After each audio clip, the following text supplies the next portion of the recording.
Hi, hello. Hi to everybody. What's up? How's everybody? What are y'all doing? Let's see. Poogie is set. Yes. And then Discord channel. There we go. Hi. Hi.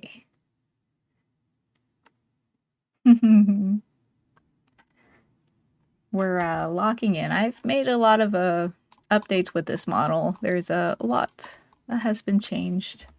Well, not changed, but done. We have the horns now, and the eyes are all ready. The ears are too. See, that's so need to do some renaming, but the horns are parted, so let me just take these lightings off. So when the horn is moving around, it will be adjusted depending on where they're looking. Will change how the horn is.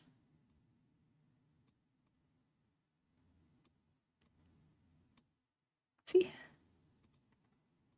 Isn't that cool? So it'll change like that. Having dinner. Nice.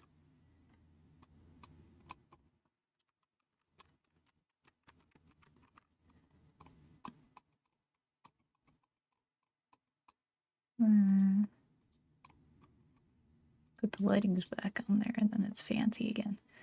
So that will be that. Mouth is done too. We just need to do the second mouth. And we need to do some fur stuff. Because we've portioned out this and that. So both can start moving on their own. I don't know if I should spread it out more or cut it more. But I don't think we need to do all of that. At least not for now. We could go into the base. We need to paint more of the back. Neck. Beak, mouth. looks goofy like that, but I promise it'll look better once we got the stuff. So base head, fur tops, pink separated. That's what's happening.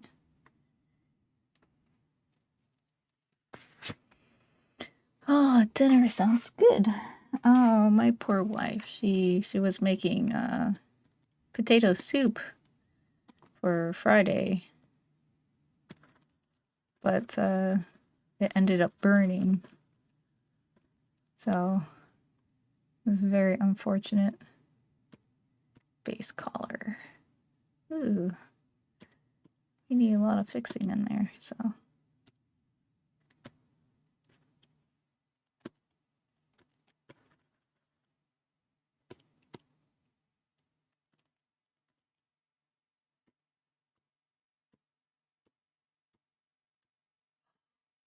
What to be decided there. We gotta fix a few things here.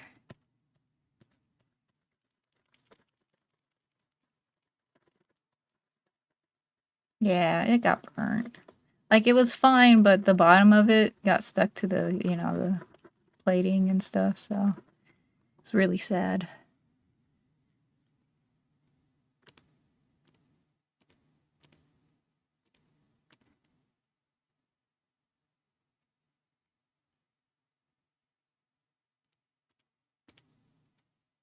Like super sad.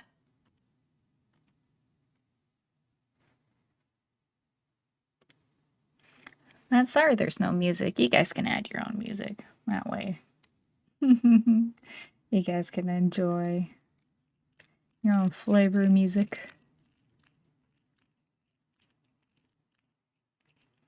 It got all the burnt taste, unfortunately, which was very unfortunate.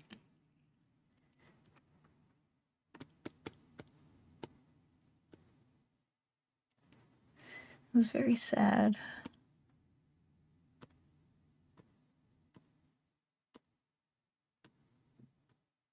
Huh.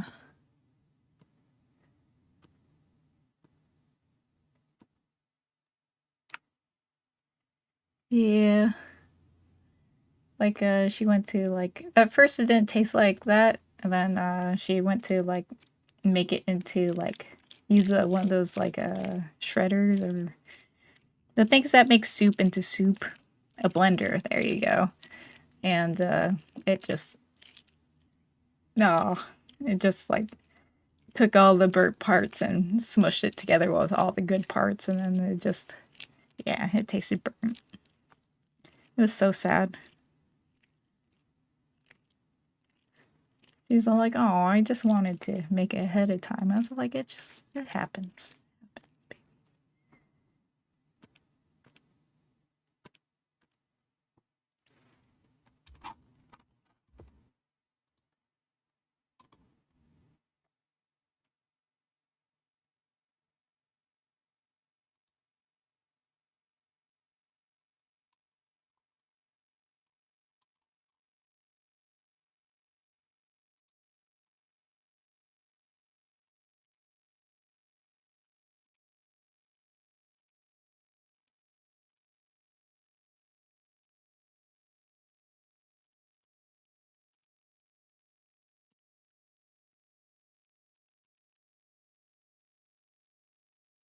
What'd you have for dinner?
Pepper chicken and some noodles. Ooh, like rice noodles or oh, oh, that's sad.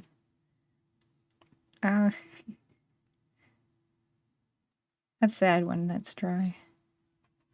Oh, it's very easy to make chicken dry. You just need like a lot of butter with it or like fat to make it.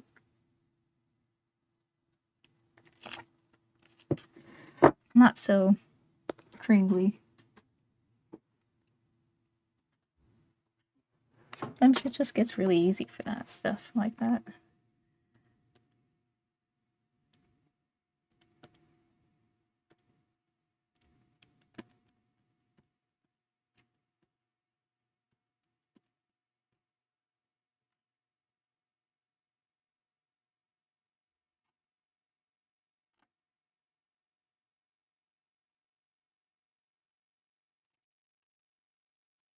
I remember.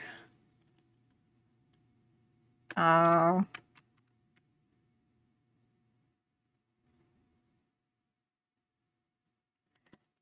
I'm a big fan of glass noodles, which is just rice noodles, but like made very see-through.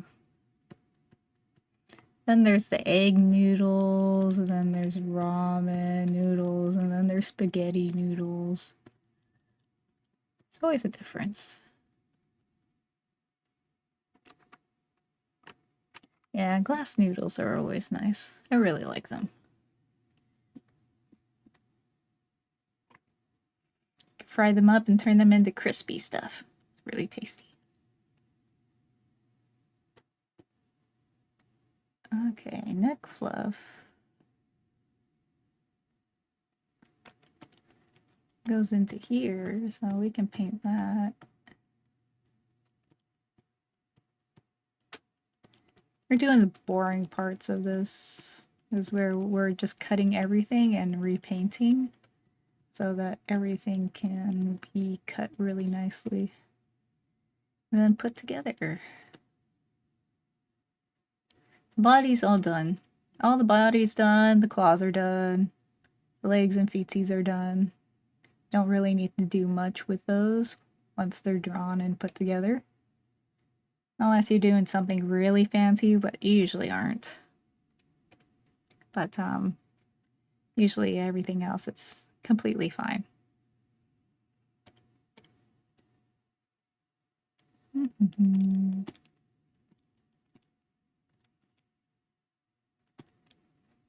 Let's see. Doot, doot, doot, doot, doot.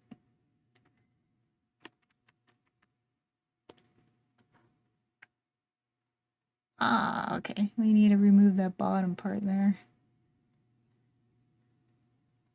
Oh, that's the pink part I've been looking at.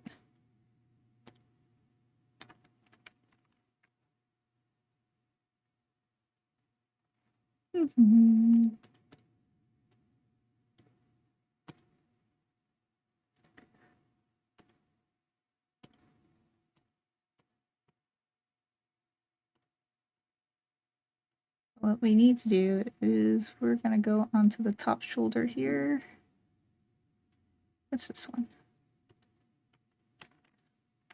Top shoulder. Is this it? Yeah, that is. Okay. We need to paint the bleed, aka the bottom of it, so when the fur moves, there isn't just empty space, but stuff here for it.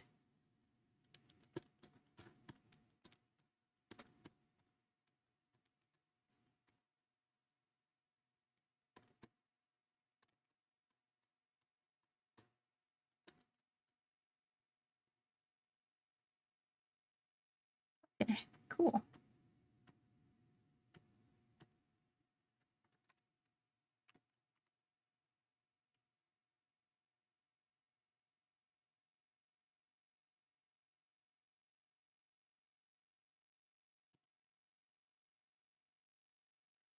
Now that we have that, we can move.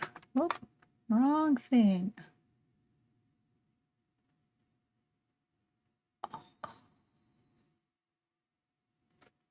Neck for pink, neck for beer. Okay. I need to delete a few things here. There you go.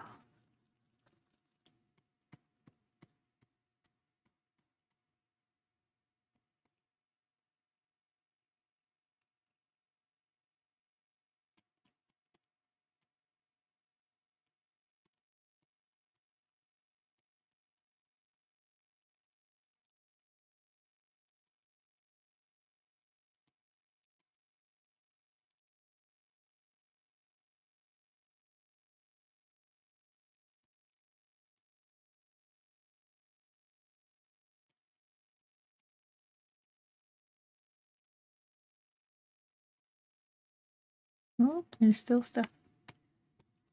Stop that. Okay, now we bring this back.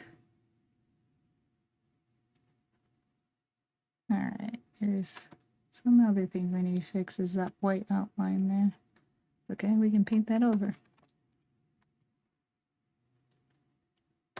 So when this moves...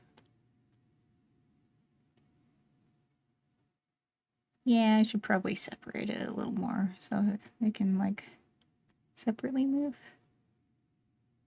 Yeah. Because it's, like, more for... This neck part is really important because that's where all the movement is. And, you know, with a VTuber, unlike mine where I don't have all the fancy clothes and stuff and, like, fancy little bits here and there, this character does have fancy stuff. We got brows that are fur or feathers, and then we have the mouth as well. And we have the neck fur. And the neck fur is going to be very important with motion because it just needs to do a lot of things. And that way, it can have a lot of motion and stuff. And we need it to have a lot of motion because it's going to be the part that's going to be showing the most. Oh, fluffy parts. But we're getting them portioned up first before we go crazy. Right, yeah, that's doing well.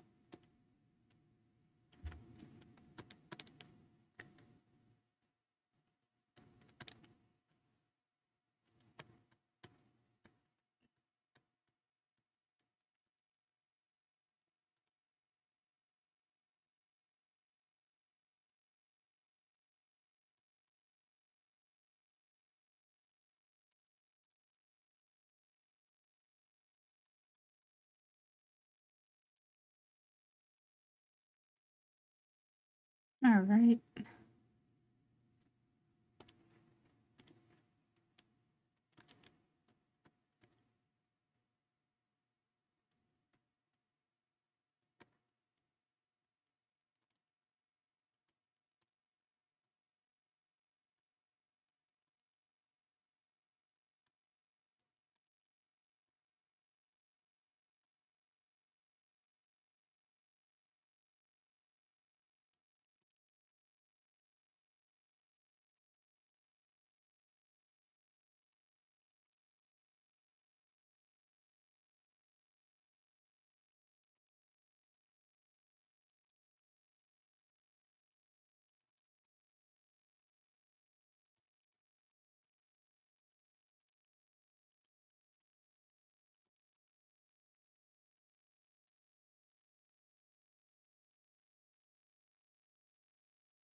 Guess I should take that collarbone out there. Doesn't need that.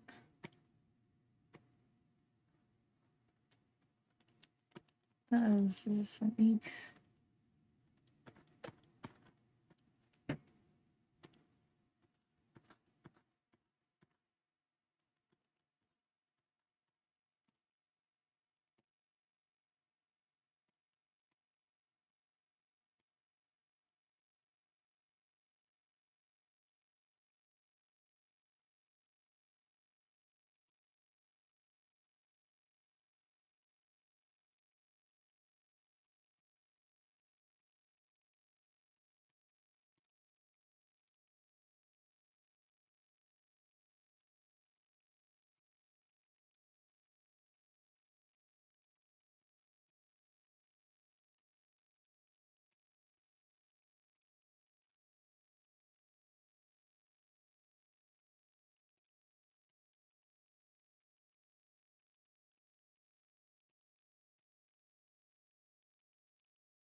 Wee.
There we go.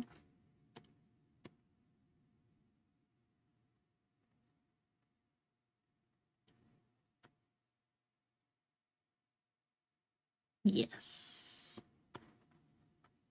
All right. I just need to hear that. Is it abs? Nope. Chest area? Chest area. It is the chest area.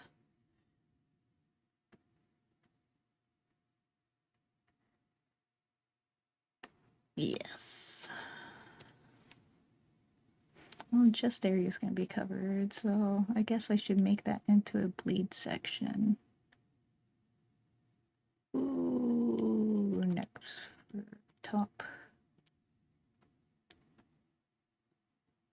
Yeah, if I make it into a bleed section, then it won't really matter what's behind it.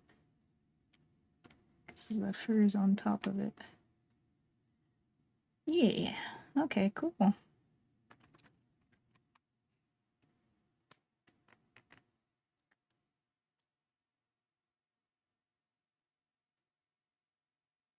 gonna do the teeth a lot different for this one, like the second mouth.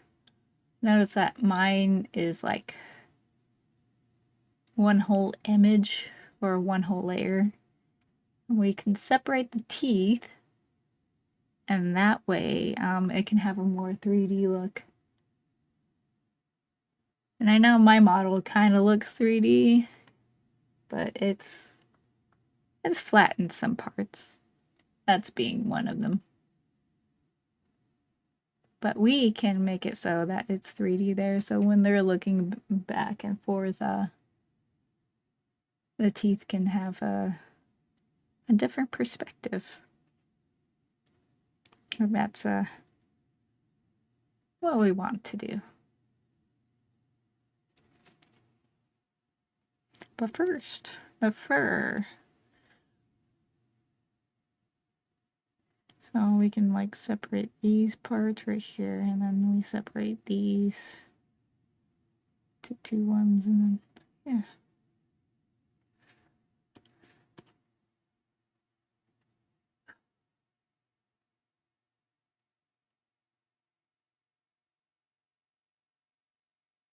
Yeah. Just right there.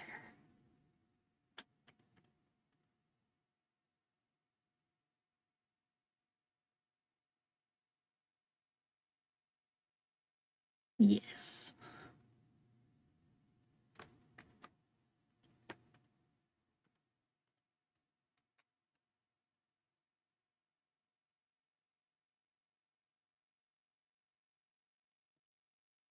And we're leaving in paint strokes here and there just to make it keep its, painted texture.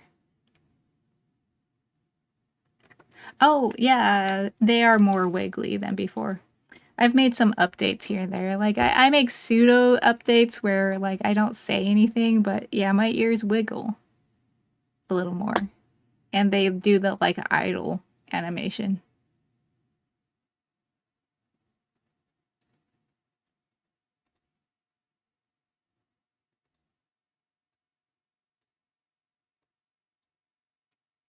I think it's neat.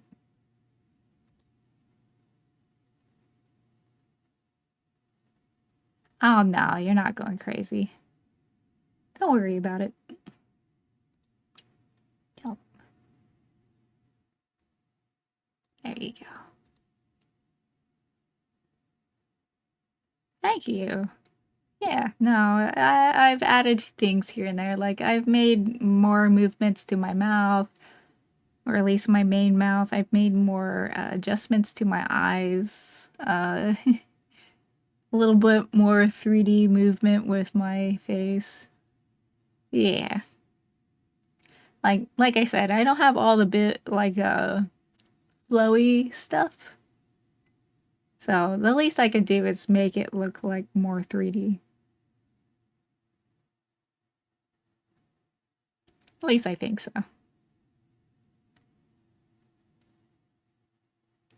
It's my eyes blink off in different directions. Don't worry about that. Oh. It doesn't help to have glasses on. No, glasses is the reader's worst friend. Oh, I also made a like the top of my face where the like supposed browser also make slight adjustments.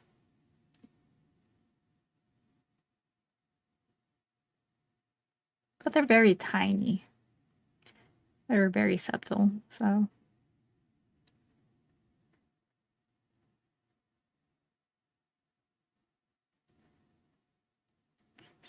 how I did that is that there is a breathing idle where like if the model's breathing, it goes up and down.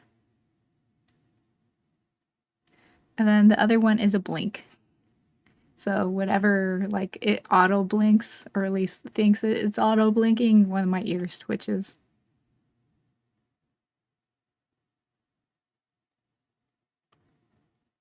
But yeah, if you have a sucky camera or like other things like that, you can make it so you don't need a camera for a VTuber model. You can have it like follow your mouse instead, or you can, use the auto blink for like it blinking automatically for you, just in case you have issues with your own blinking, and other things like that. It's all very useful. Yeah.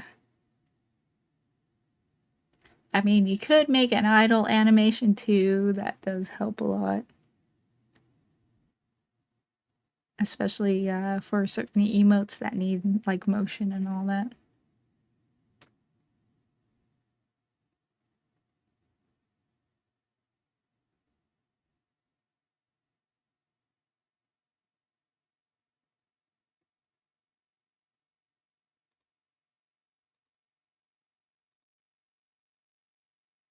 Like Honestly, for my ears, if I redoed my ears, I would make it more 3D as well. Because they're all just one layer. But if I fixed it a little bit more, it could have multiple layers. And that would be nice. Actually, it's funny, it's because Worm Director is like literally 3 segments. He's only 3 different pieces. And then there's like the highlights on him, but otherwise he's a very easily segmented guy.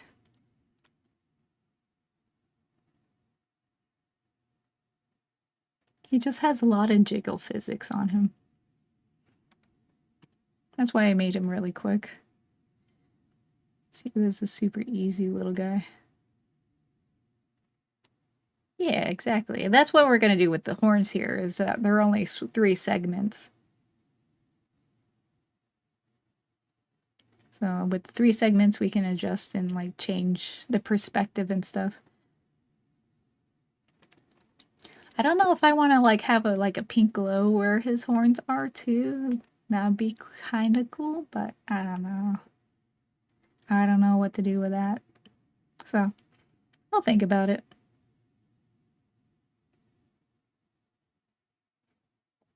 That's certainly a later thought.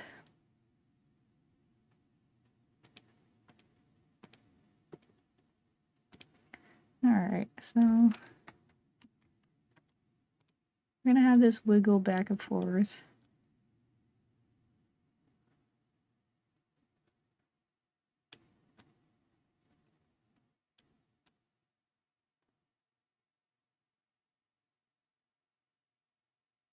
Probably not that much because they aren't super big, but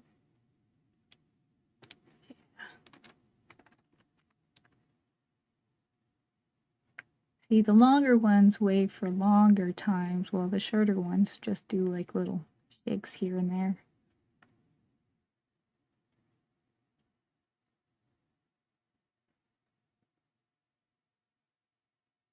Oh yeah, I should show you guys the eye part. That's really cool. So we have the brow that's separated. I might need to separate it more, but basically this will be being transformed here and there to like move with the character and stuff.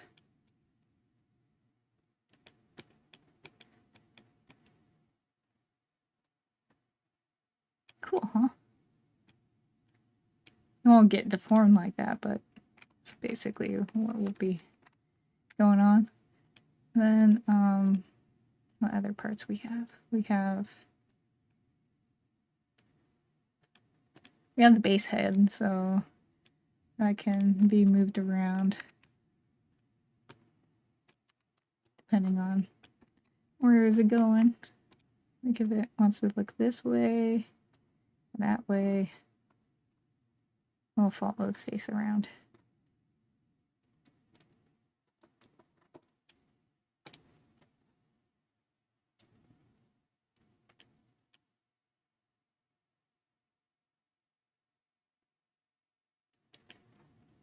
We have the eye, which is just a circle. Nothing fancy there, but it's the other parts like the underlid. It's very fancy. These will help the eyes close and emote and other things like that. And then you have the cheek, which will help keep it like motioning around and all that.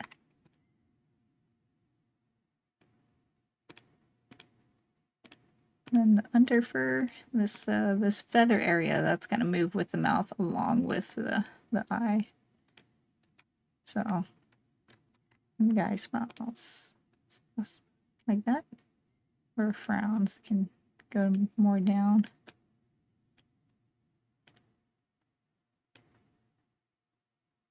Then it squishes here.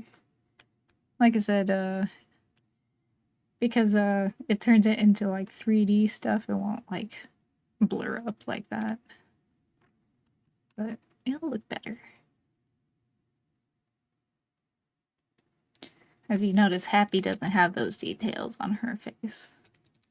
Happy was a little lazy with that. On my mind. Like the painted parts and stuff, there's like certain areas I just didn't go fancy with. Though I'm sure if I did a recut, it would be better.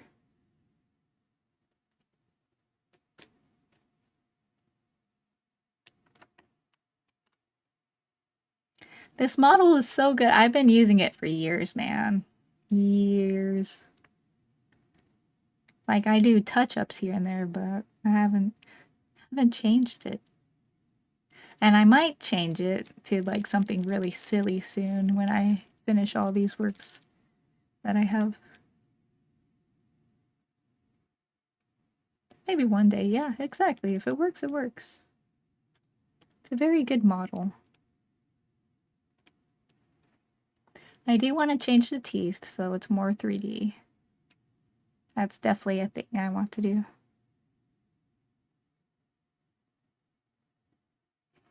Ah, thank you. I also like Box Happy, but Box Happy like happened really fast. It was a really silly design.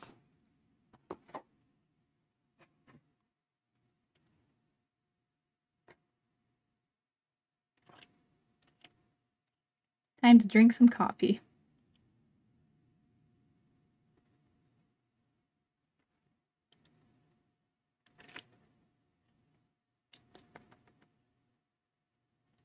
Yes, hobo happy. Because I'm a hobo.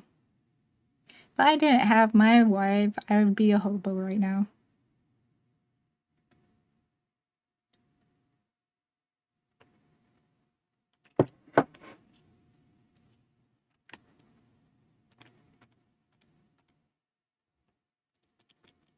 Be full hobo behavior.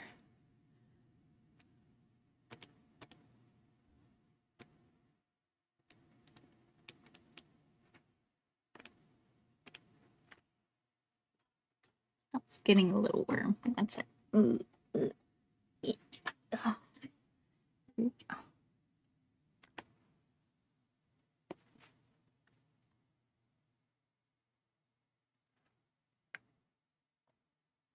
Yeah.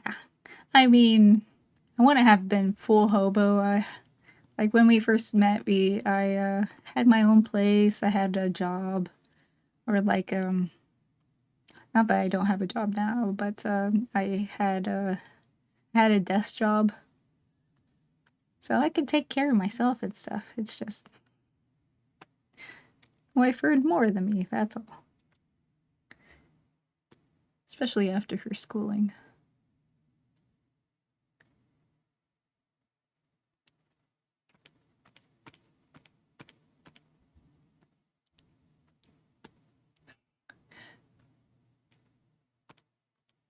Okay, so I showed you about all the eye.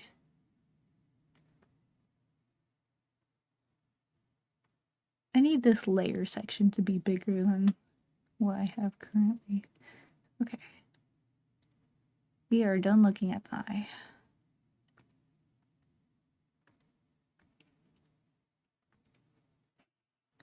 So this is the mouth part right here.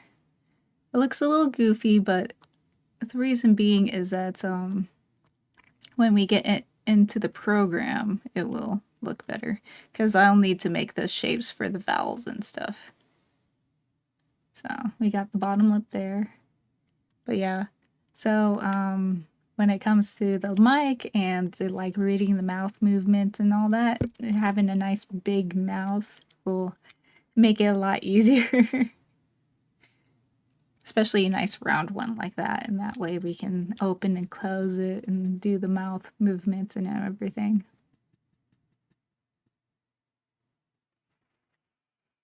Then, then we just have to get that second mouth. But then I like the beak. The beak's a really nice one.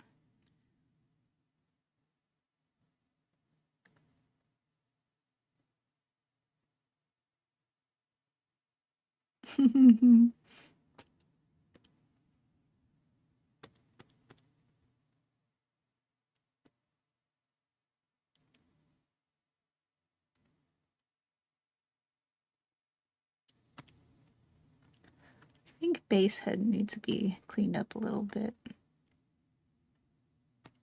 Let's go do that really quick.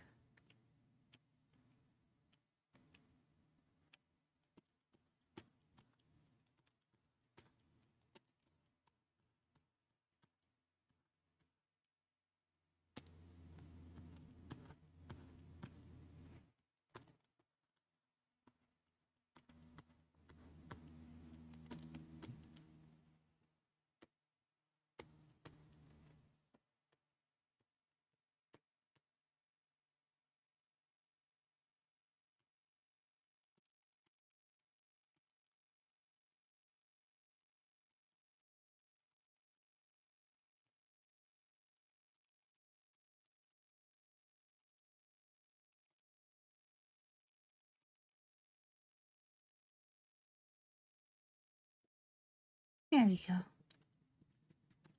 Let's clean up a little more.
Alright, so let's get rid of some of this.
Oops.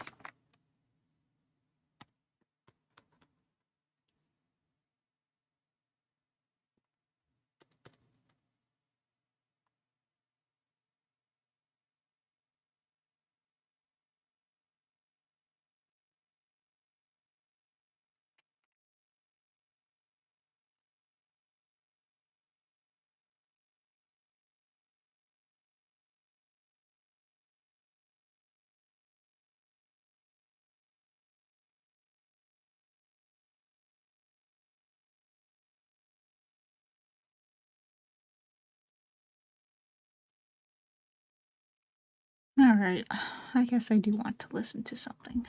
Let's see.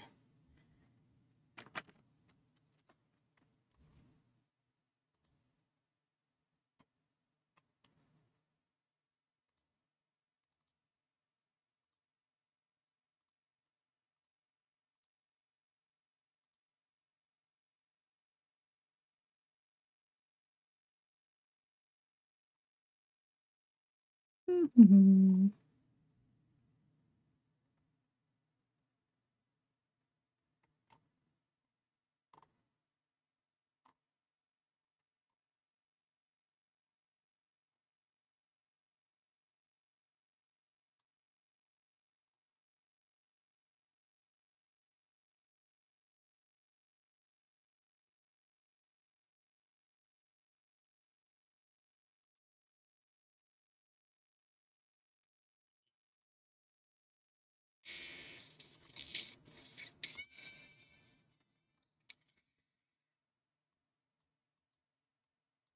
Bring this down a little bit.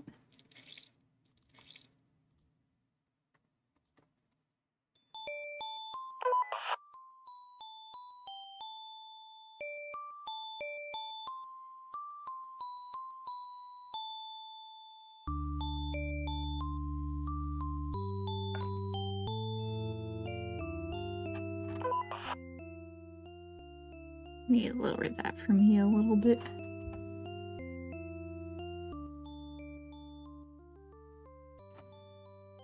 There you go.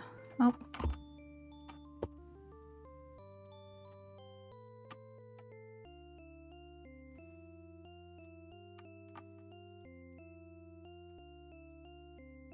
There we go.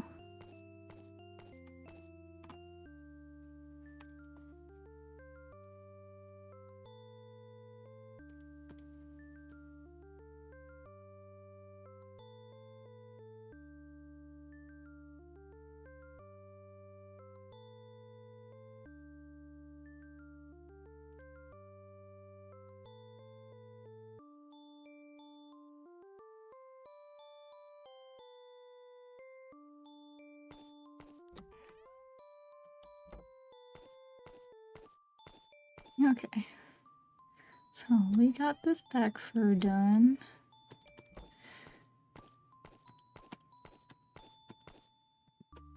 I'll take that fur off for now.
Guess I can move myself right here. That'll work.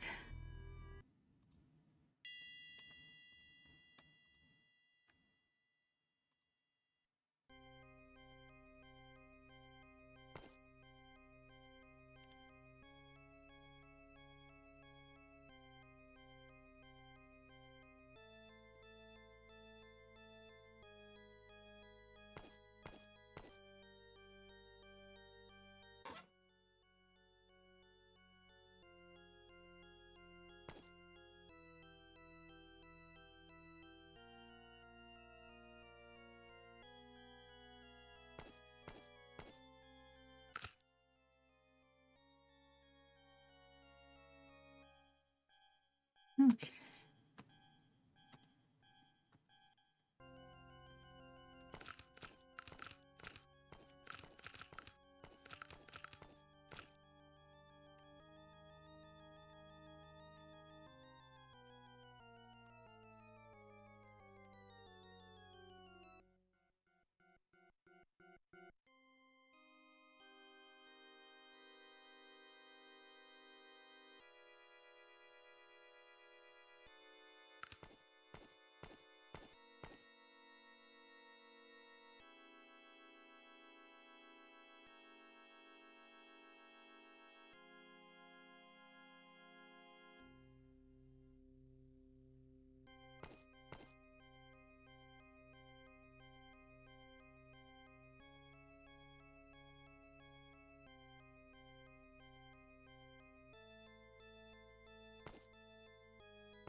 Hey, boy, thank you.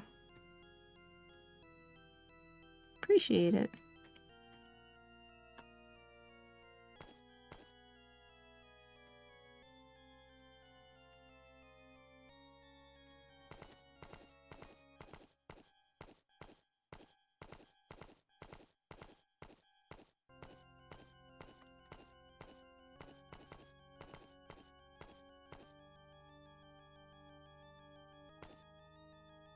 Now that we have that cleaned up, let's see. Want to fix the top shoulder of this part, so let's save.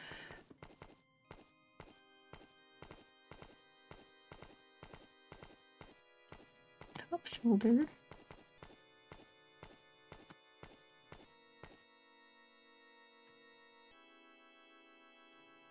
Top shoulder bar. There you go.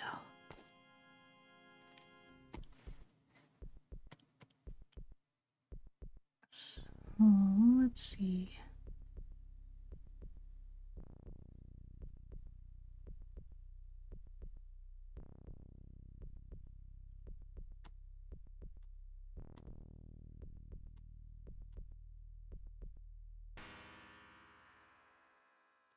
This is all of top shoulder.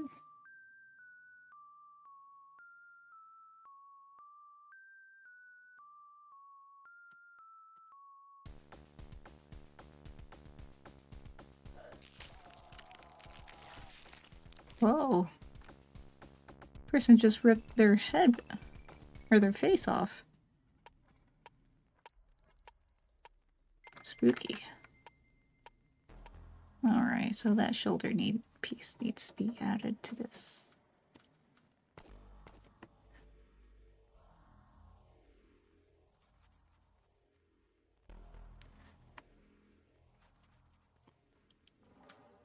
Edit, copy.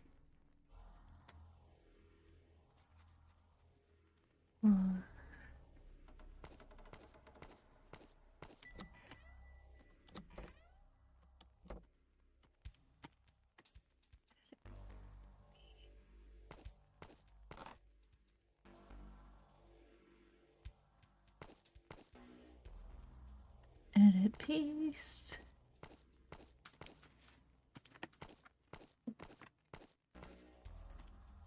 Cool. Move that.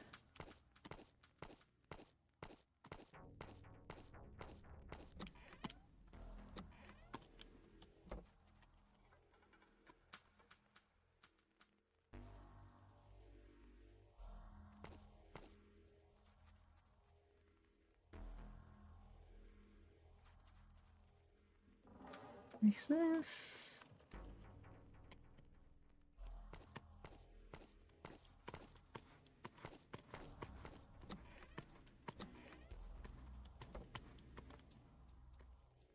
How you doing, Void? What is up, yo? We're just watching some alpha beta gamer. Well, I work on this piece of artwork.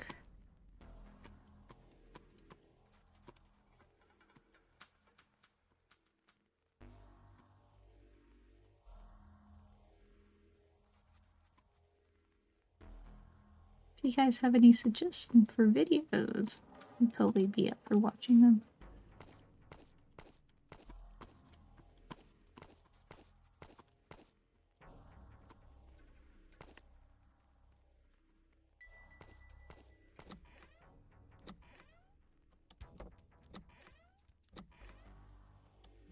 There you go.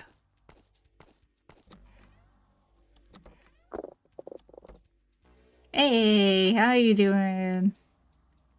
How you doing, Zeth? Okay, so we have that painted there.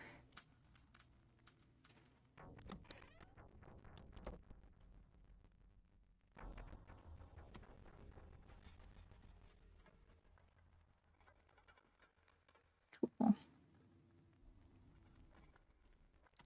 Put the base color in. Here we are. Guess I should have more fur here.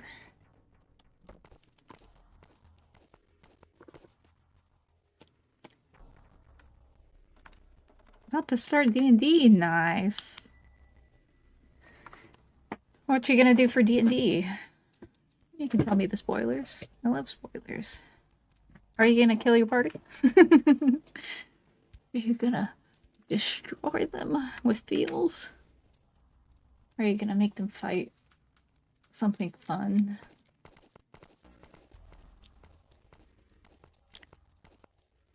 That's okay, I always use caps lock for telling stories too.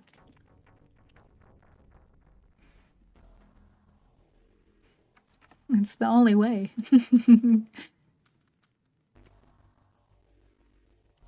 Alright, so we have that, we have that. We just need to clean up some of this stuff.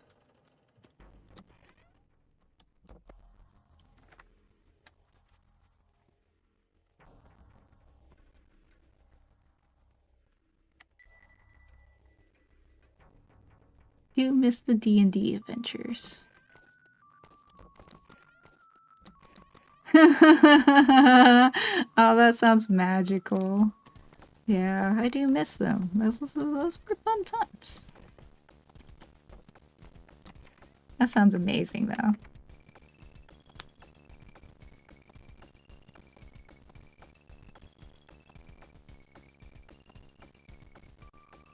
Alright, back at the next done. So that way when my front fur is moving and it reveals the back of the fur, it will show this like dark silhouette in the background, which also will be moving and stuff.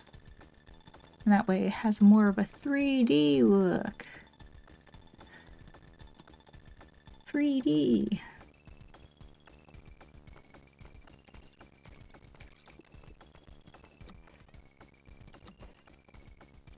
Okay.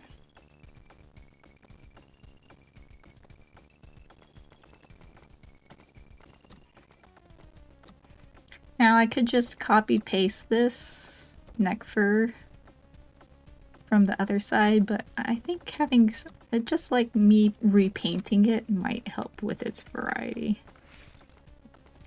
And that way it's not fully the same each time. Oh man. Pixel chases. Remember those? Uh-oh.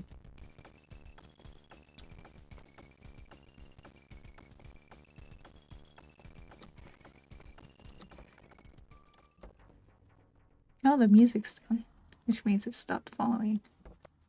Supposedly. You could unlock the door behind you.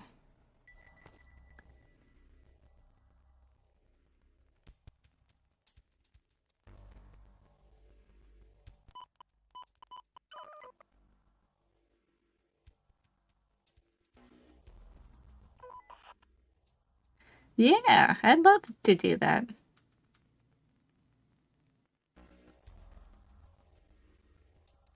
Though I'm always busy on Wednesdays, but every other day usually is pretty good. So yeah, give me a boop. I'd love that.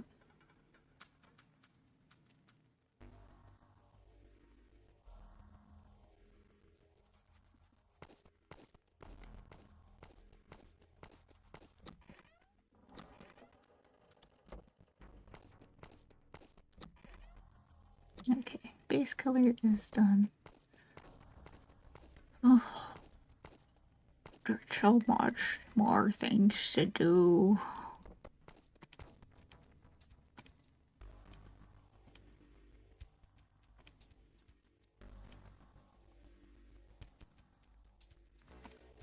Alright, let's separate this.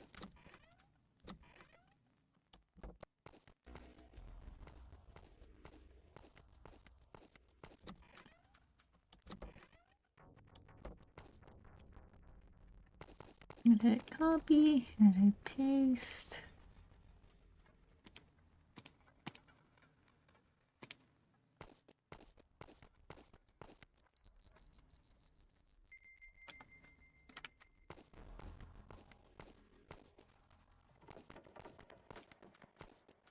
Edit copy, edit paste.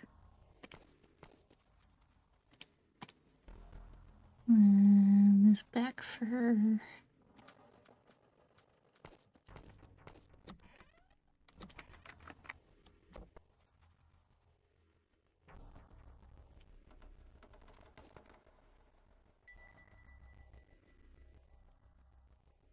Edit copy, edit paste. And then, last but not least, the shoulder fur.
Oops.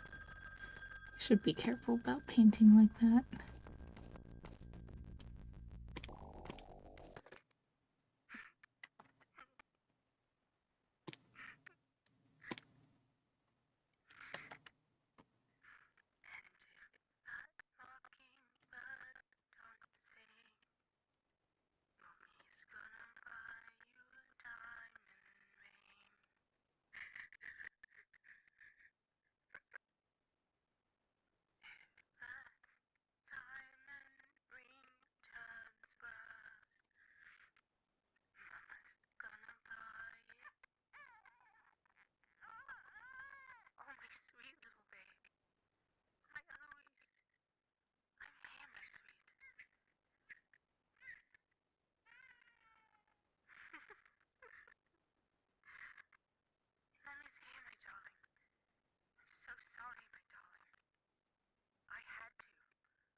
Whoa.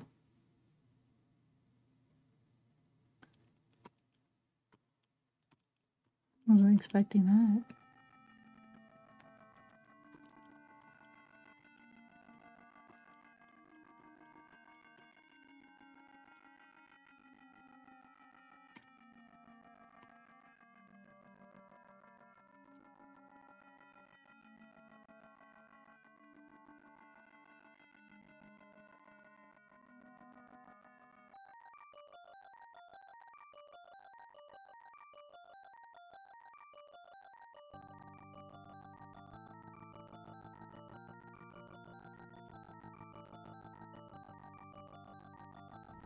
For Eloise, this was just another babysitting job.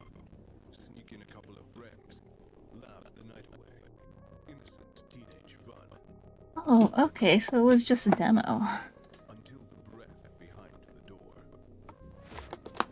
Until the unclasping of the bag.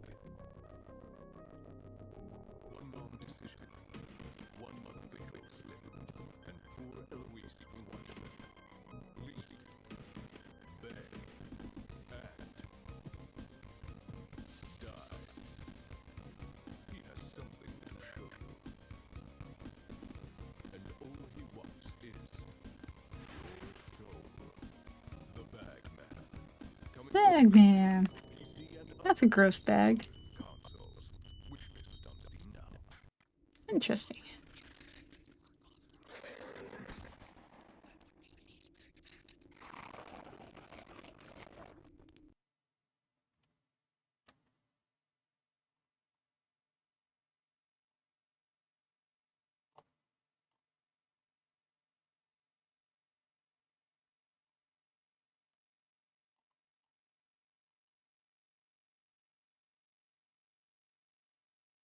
Ooh.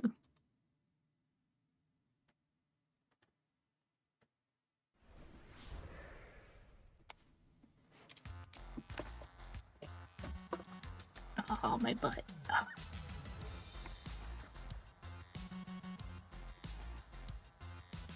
Sorry if you're of delicate sensibilities and this is too overly confrontational a take for you, but good lord, the story writing in the Resident Evil series sucks ass. I probably made my opinion on that perfectly clear the last time I brought this up when I rescripted that one scene from Resident Evil 4 with the aid of my Emperor Palpatine voice. But as long as Resident Evil is still showing the symptoms, I have to keep giving it its medicine. And I'm particularly annoyed by the story of Resident Evil Requiem. But it's not like Resident Evil's story started out good and backslid over time with complacency and overcomplication, how it usually works. It's been stupid right from the start. Did you know Jill Valentine in Resident Evil 1 is supposed to be 22 years old and ex-Delta Force? Point 1, 22 is the minimum age for Delta Force consideration, and I'm pretty sure they don't do summer internships. Point 2, they didn't recruit women until 2016. Point 3, who the fuck goes from fucking Delta Force to the local police department of a small Midwestern city? Yes, military and law enforcement professionals often take a quieter low-key assignment late in their career when they're winding down, but not when they're 20 fucking 2. Please don't bother directing me to whatever supplementary law attempted to explain all this after the fact. I'm sure it exists, but I really don't care. And she'd hardly be the only character in Resident Evil whose personal history doesn't add up. What with about 90% of the characters turning out to be former bioweapon research scientists, from Albert Wesker to Luis Serra to all the costumed opera singing monster men, it's like everyone's had 3 careers before they turned 25. But none of this is particularly offensive to me. A lot of it is quite endearing, actually, like a puppy accidentally pissing in its own face. It's probably why the series has lasted so long. It's the cute little flaw that continues to make it interesting to talk about, even while the same scenario plays out over and over again. Monsters show up, protagonist eventually stumbles upon secret Umbrella research lab, destroys lab while fighting giant wall of snot. It's become comical how many secret labs Umbrella has had. It's like if it had turned out Jurassic Park had a site B, C, D, E, F, G, and H. That's a level of backup planning to rival fucking Jigsaw. Then there's the badness of the dialogue. Who can forget the line delivery of the original PS1 Resident Evil and its inexpensively made FMV intro? And Leon's trademark bad action hero one-liners. The one from Requiem that stuck out for me was when he meets a chainsaw zombie in Raccoon City and goes, "You must be the town lumberjack."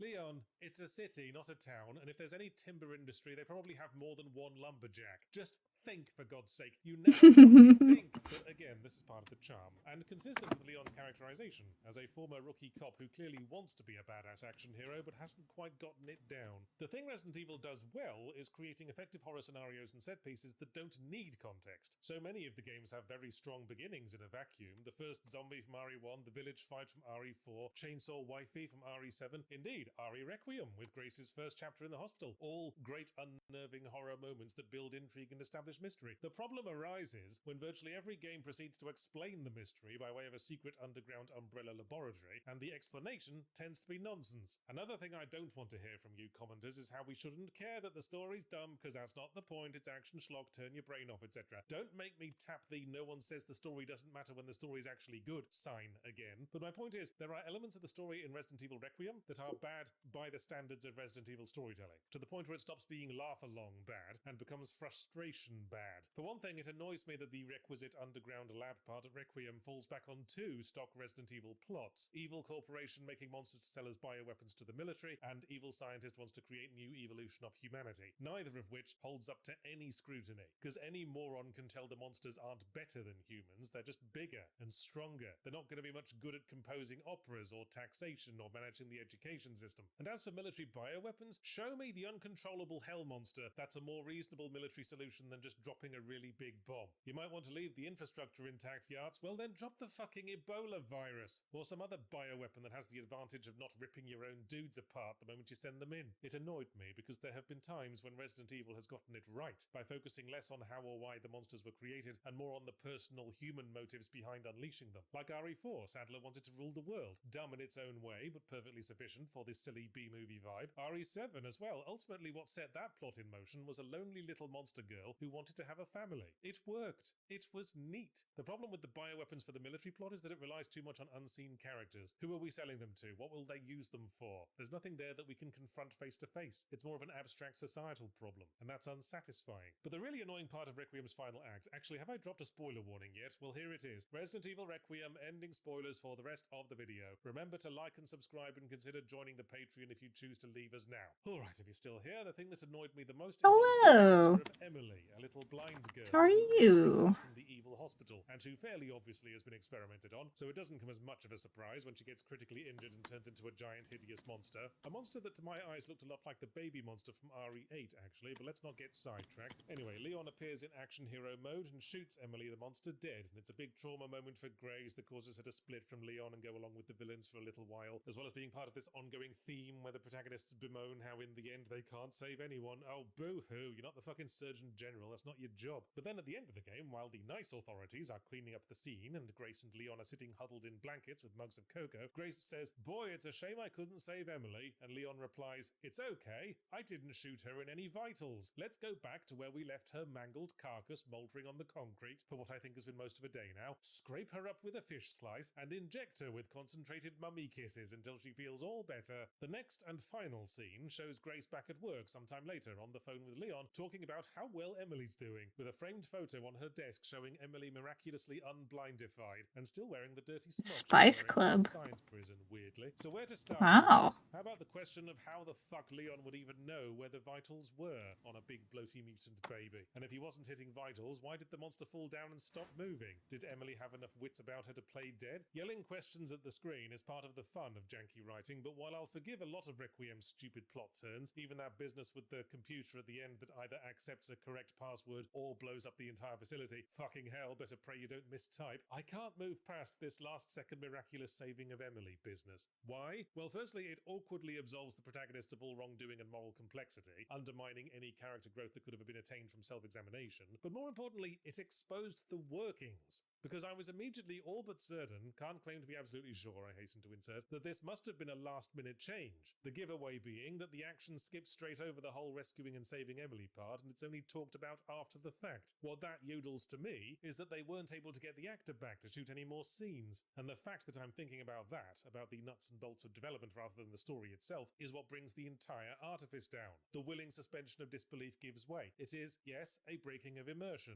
like glimpsing a boom mic in a TV show. And that's why it's the one thing I can't forgive. Besides the hairdos. Poppy seed. What does poppy seed do?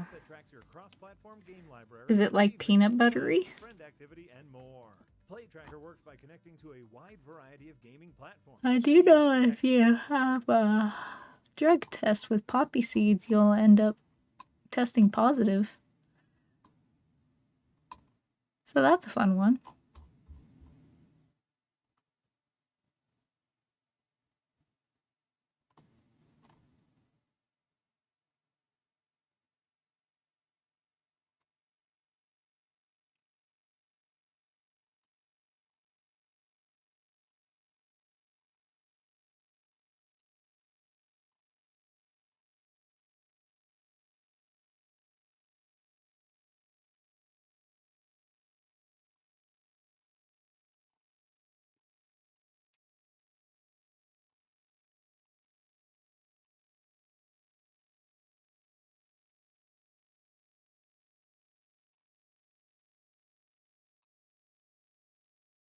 Ooh.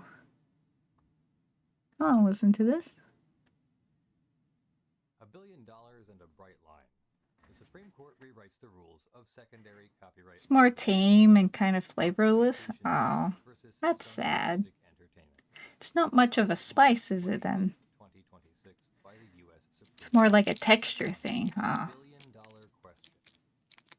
On March 25th, 2026, the Supreme Court of the United States handed down its decision in Cox Communications versus Sony Music Entertainment, reversing a $1 billion jury verdict, and in the process, redrawing the boundaries of secondary copyright liability in American law. The question at the heart of the case was deceptively simple. Can an internet service provider be held liable as a copyright infringer for continuing to provide internet access to subscribers it knows are using that access to pirate music? The answer, in a 7-2 opinion authored by Justice Thomas, was no. Not because the court doubted that piracy was occurring. Over a 2-year period, Sony's monitoring agents sent Cox more than 163,000 notices identifying IP addresses associated with infringement. Not because the court was indifferent to copyright holders' plight, but because under the court's precedents, knowledge that a service will be used for infringement has never been enough to make the service provider an infringer. Something more is required. The provider must have intended its service to be used for infringement, and the court held Unsalted that this intent almonds. can be established in only 2 ways. This video explains the decision, its doctrinal architecture, and its practical consequences for both copyright practitioners and content creators. 2. How we got here, the road to the Supreme Court.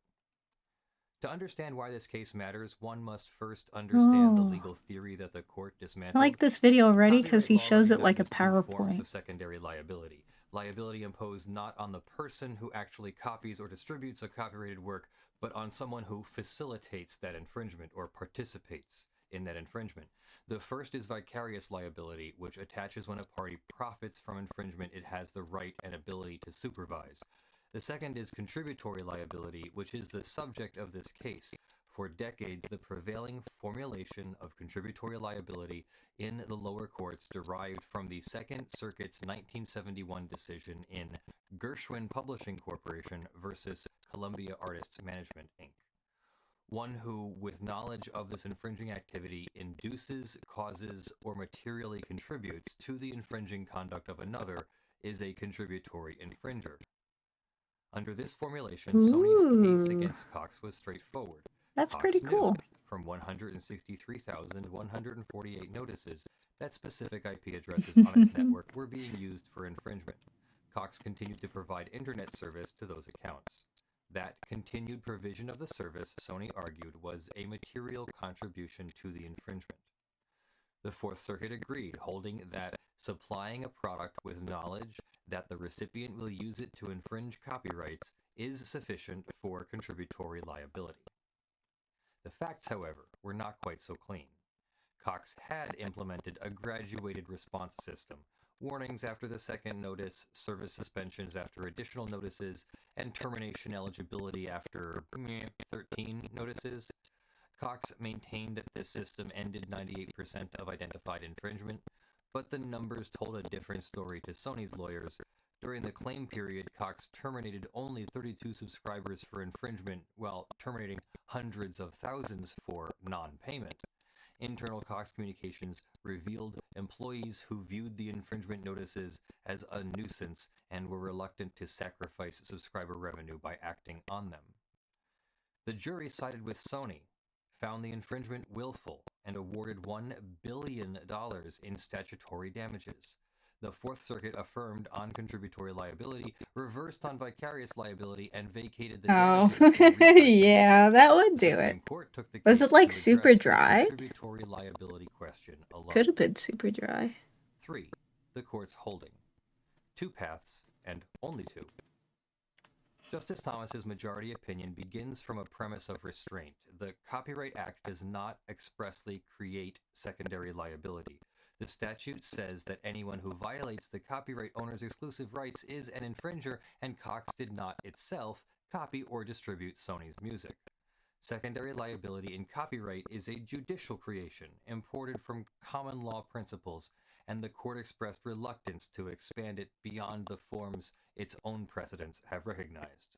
From this starting point, the majority distilled contributory liability into a strict two-prong framework. A service provider is contributorily liable for a user's infringement only if it intended its service to be used for infringement, and that intent can be established in only 2 ways. First, inducement. A provider induces infringement when it actively encourages infringement through specific acts, promoting, marketing, or otherwise affirmatively pushing users towards infringing uses of the service. The paradigmatic case is MGM Studios versus Grokster in 2005, where peer-to-peer file-sharing companies marketed their software as a tool for downloading copyrighted works illegally. The principal object of their business was infringement. Second, tailoring. A service is tailored to infringement if it is not capable of substantial or commercially significant non-infringing uses. This is the standard from Sony of America versus Universal City Studios from 1984, the Betamax case, where the court held that the sale of a videotape recorder to the general public did not constitute contributory infringement because the device was capable of substantial non-infringing uses, such as recording television programs for later personal viewing. Having stated the framework, the majority applied it to Cox and found both prongs easily resolved. Cox did not induce infringement, it never promoted, marketed, or encouraged piracy, it actively discouraged it through warnings, suspensions, and terminations. Cox's service was not tailored to infringement. Internet access is used for countless legitimate purposes, email, commerce, education, communication, and no one could seriously argue that Cox's internet service was good for nothing else but infringement. The majority then addressed the Fourth Circuit's standard directly and rejected it. The Fourth Circuit had held that knowledge plus continued provision of the service was sufficient. The Supreme Court held that this went beyond the 2 recognized forms of contributory liability and conflicted with the court's repeated admonition in Calum versus Harper Brothers in 1911 and in Sony and in Grokster that mere knowledge of a service will be used for infringement is insufficient. A failure to take affirmative steps to prevent infringement does not 90% create seed. liability. Oh, 4. cake. The DMCA Cake sounds problem, delicious. a safe harbor without a storm. Sony's most formidable argument was structural, and it concerned the Digital Millennium Copyright Act. In 1998, Congress created a safe harbor under 17 U.S.C. Section 512 that shields ISPs from secondary copyright liability, but only if they adopt and reasonably implement a policy for terminating repeat infringers. Sony's argument was elegant. If ISPs face no underlying liability for providing service to known infringers, the safe harbor is superfluous. Congress would not have conditioned immunity on a repeat infringer policy unless there was some liability to be immune from. The majority disposed of this argument in a single paragraph invoking Section 512L, which provides that failure to qualify for the safe harbor shall not bear adversely upon a service provider's defense that its conduct is not infringing. The DMCA, the court reasoned, does not impose liability, it merely creates defenses, and the statute's own text forecloses drawing a negative inference from the provider's failure to qualify for those defenses. This is, by any measure, the most consequential practical implication of the decision. The DMCA's repeat infringer termination requirement was the primary legal lever that copyright holders used to compel ISP cooperation. After Cox v. Sony, that lever has no force. ISPs may continue to maintain repeat infringer policies for business reasons, but they have no legal obligation to do so, and the failure to act on infringement notices carries no legal consequence under a contributory liability theory. Cox's own attorney conceded at oral argument that under the court's rule, the safe harbor provision would not do anything at all going forward. 5. The road not taken. Justice Sotomayor's concurrence. Justice Sotomayor, joined by Justice Jackson, concurred in the judgment but wrote separately to challenge virtually every aspect of the majority's reasoning. Her concurrence is significant not only for what it says about the case, but for the roadmap it provides for future litigants. The core of her disagreement is doctrinal. She argues that Sony and Grokster, the very cases the majority relies upon, expressly left open the possibility that other common law theories of secondary liability could apply in the copyright context. Grokster stated in plain terms that Sony neither displaced other theories of secondary liability nor foreclosed rules of fault-based liability derived from the common law. The majority, Sotomayor charges, does precisely what Grokster said courts should not do. It treats two previously applied theories as the only theories that can ever apply, without engaging with the precedent that held the door open. Having identified this error, Sotomayor turns to the theory she would apply, common law aiding and abetting. Drawing from two recent decisions, Twitter Inc. v. Tamne in 2023, involving social media platforms and ISIS terrorism, and Smith & Wesson Brands versus Estados Unidos Mexicanos in 2025, involving gun manufacturers and cartel violence. The concurrence identifies the core requirement of aiding and abetting liability. The defendant must consciously and culpably participate in a wrongful act so as to help make it succeed with the intent of facilitating the offense. Importantly, Sotomayor acknowledges that intent can sometimes be inferred from knowledge. The Reinstatement Second of Torts provides that when an actor knows the consequences of his actions are certain or substantially certain, the law treats that knowledge as intent. But this inference requires highly specific knowledge, and that is where Cox's case falls apart, even under the concurrence's more flexible framework. The concurrence identifies three fatal gaps in Sony's evidence. First, infringement notices only identified IP addresses, not users. Cox could not know who within a household, dormitory, or coffee shop committed the infringement. Second, Cox provided service to regional ISPs that in turn served thousands of downstream users, a chain of intermediaries analogous to the middlemen distributors in Smith & Wesson that attenuated any inference of intent. Third, Sony's allegations were generalized rather than Hey, Lemon. transaction-specific, and under Smith & How are Wesson, you? such generalized theories require proof of pervasive, systemic, and culpable assistance, a bar that mere indifference to infringement does not clear.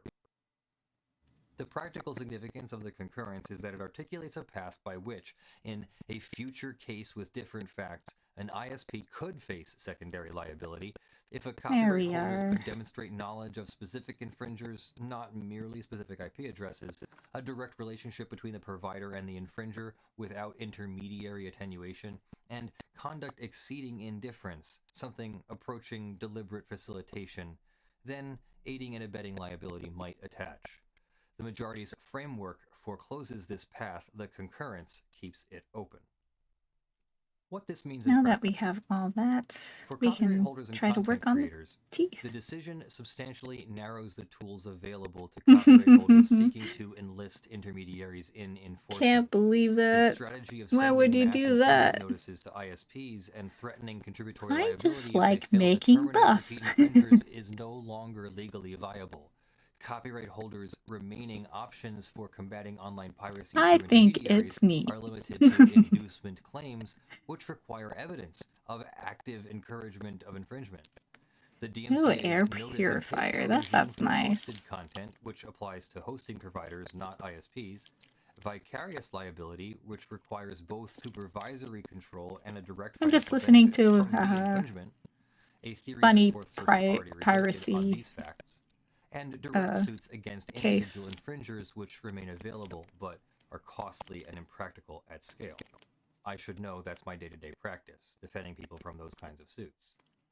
For individual content Imagine creators, Peaches musicians, not wanting filmmakers, authors, and Honkadonkaroos. others, the practical effect is that the burden of enforcement shifts further onto their shoulders. The dream How can you of not want enlisting ISPs as Honkadonkaroos? copyright police is over, at least absent new legislation. Peaches no longer gets Creators will need to rely Honkadonkaroos. more heavily on platform-level enforcement, DMCA takedowns directed at hosting services and social media platforms, through technological protection measures and through direct licensing arrangements.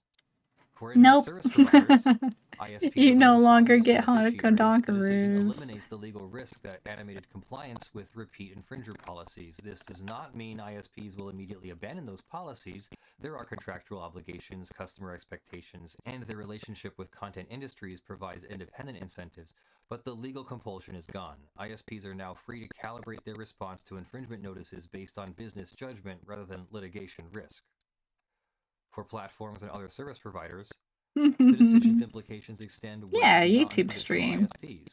Cloud storage providers, VPN services, content delivery networks, and any other provider of Hey, it's a general-purpose Hangwang. infrastructure Hi. face the same Yeah, I've noticed that. The This is majority's like framework YouTube has a providing very general-purpose different service with username knowledge that some users employ it for infringement thing. does not create But yeah, contributory I like liability. YouTube Only because active inducement of infringement or the one, provision of a service that lacks substantial non-infringing uses will suffice. you don't have 30 This is a minutes of significant expansion advertisements, of the and safety two, zone you don't have for 30 technology companies. minutes of advertisements. For And it's a litigators little with pending easier cases, to, you know, practitioners with finagles active contributory things. liability claims premised on a knowledge So plus you theory guys don't contribution get theory forced should with reassess their positions all that immediately. stuff with the court's streams, holding is thankfully. categorical, not And I think fact-dependent. that's It does neat. not merely hold that the evidence against Cox was insufficient, Yeah, but that the basically. underlying legal theory That's was what I invalid. like about it. Any That's pending case the in which only the reason. plaintiff's contributory liability claim rests on I the mean, defendant's like, knowledge you of get infringement emotes and and stuff, continued but provision I'll of a get general emotes and purpose stuff service if is the now foreclosed channel as a grows. matter And of if law. it does, it Defendants does. in If such it doesn't, cases it will seek doesn't. summary I judgment in don't courts will have really. little room to deny It's my resolution. hobby. I'm just doing silly Conversely, stuff with plaintiffs it. whose claims rest on genuine Like, inducement, defendants who most of marketed, my stuff promoted, is probably aggressively going to come encouraged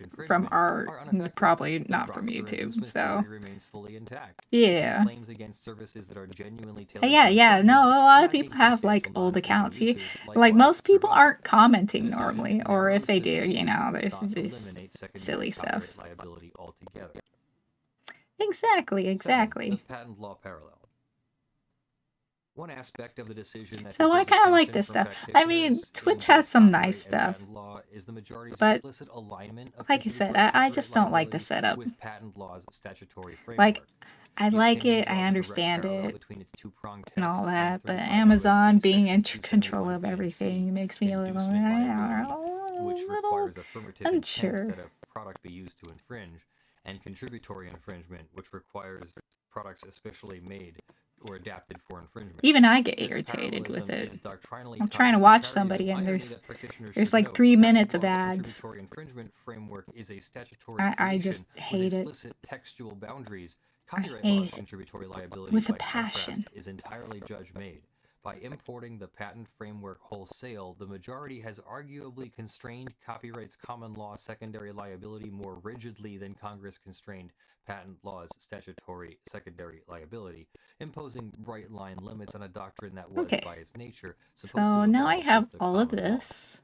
All of this is cut up 8. right here, What and the all court the left eyes and the mouth unanswered. is cut up and set up. Several I just significant need the questions second remain mouth. open after this decision. Once I get the second mouth, Where then does we tailoring can begin? get The cooking. tailoring prong was easy to apply here. Internet access is plainly a general purpose service. Consider a debrid service that accelerates downloads from cyberlockers widely known for hosting pirated content, or a modified set-top box preloaded with add-ons that stream pirated media. These services have some legitimate uses, but their user base is overwhelmingly composed of infringers. The court did not address where the line between substantial non-infringing uses and tailored to infringement falls in marginal cases, and this question will generate substantial litigation. Is the two-prong framework fully exhausted? The majority asserts that inducement and tailoring are the only two paths to contributory liability. The concurrence insists that Grokster expressly preserved other common law theories. The majority does not engage with this argument, and its silence creates an ambiguity that lower courts will need to resolve. A court inclined to follow the majority's logic will treat the Whatever. two-pronged framework as exhaustive. A court sympathetic to the concurrence may find room for aiding and abetting claims in cases with stronger facts. Will Congress respond? The decision creates a strong incentive for copyright holders to seek legislative relief. The most likely proposals would either create express statutory liability Actually, for ISPs that fail to implement adequate repeat infringer policies or strengthen the DMCA's compliance requirements. Any such legislation, however, would face difficult questions about due process. Terminating internet access based on accusations of infringement alone raises procedural concerns, and First Amendment internet access is increasingly recognized as essential to the exercise of free expression. The legislative path is available but far from simple. Conclusion. Cox Communications v. Sony Music Entertainment is the most important secondary copyright liability decision in 2 decades. It establishes that contributory copyright liability requires either inducement or tailoring, that knowledge of infringement, however extensive and specific, I think is that's might be categorically because insufficient, and that a you system know, provider's failure to terminate the or magic of restrict what's service been to happening. known infringers creates no liability under copyright law. The decision offers clarity where ambiguity had prevailed. For 20 years after Grokster, lower courts debated whether and how knowledge-based contributory liability could attach to general-purpose service providers. Alright, bleed That is debate is over. done. All The the bright stuff line is the court has done. drawn protects ISPs, platforms, and technology companies from liability premised solely on Okay, their users' base misconduct.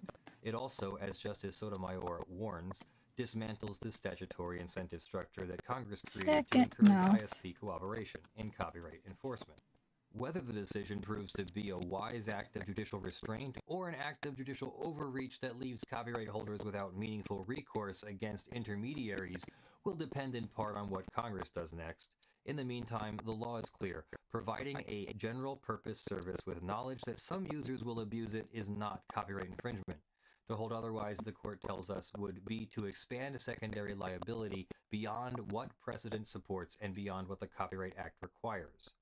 But the story does not end with the court's opinion. Yeah. Justice Sotomayor's concurrence ensures that the intellectual debate will continue, and her invocation of aiding and abetting principles from Twitter and Smith & Wesson plants a doctrinal seed that future plaintiffs will attempt to cultivate. The concurrence's framework, requiring specific knowledge of individual infringers, a direct relationship with the wrongdoer, and conduct exceeding mere indifference, describes a case that could arise on different facts. Whether any lower court takes up that invitation, whether any future Supreme Court majority endorses it, remains to be seen. But the billion-dollar verdict is gone. The bright line is drawn. The rest is up to Congress and to whatever creative theories the next generation of copyright litigators can devise within the boundaries the court has now firmly established. Thanks for watching. I'm Leonard French, your favorite copyright attorney. I look forward to reading your thoughts in the comments below. Lawful Masses is community supported. Special thanks to Evie, Ugly Grill, Tech Potato, The Blood-Soaked Survivors, and Kyle Seifring for their top-tier support. Please consider supporting the channel at patreon.com/ljfrench. Until next time, I love you all. Have a great day. Bye. There are duplicates. Second mouth helper.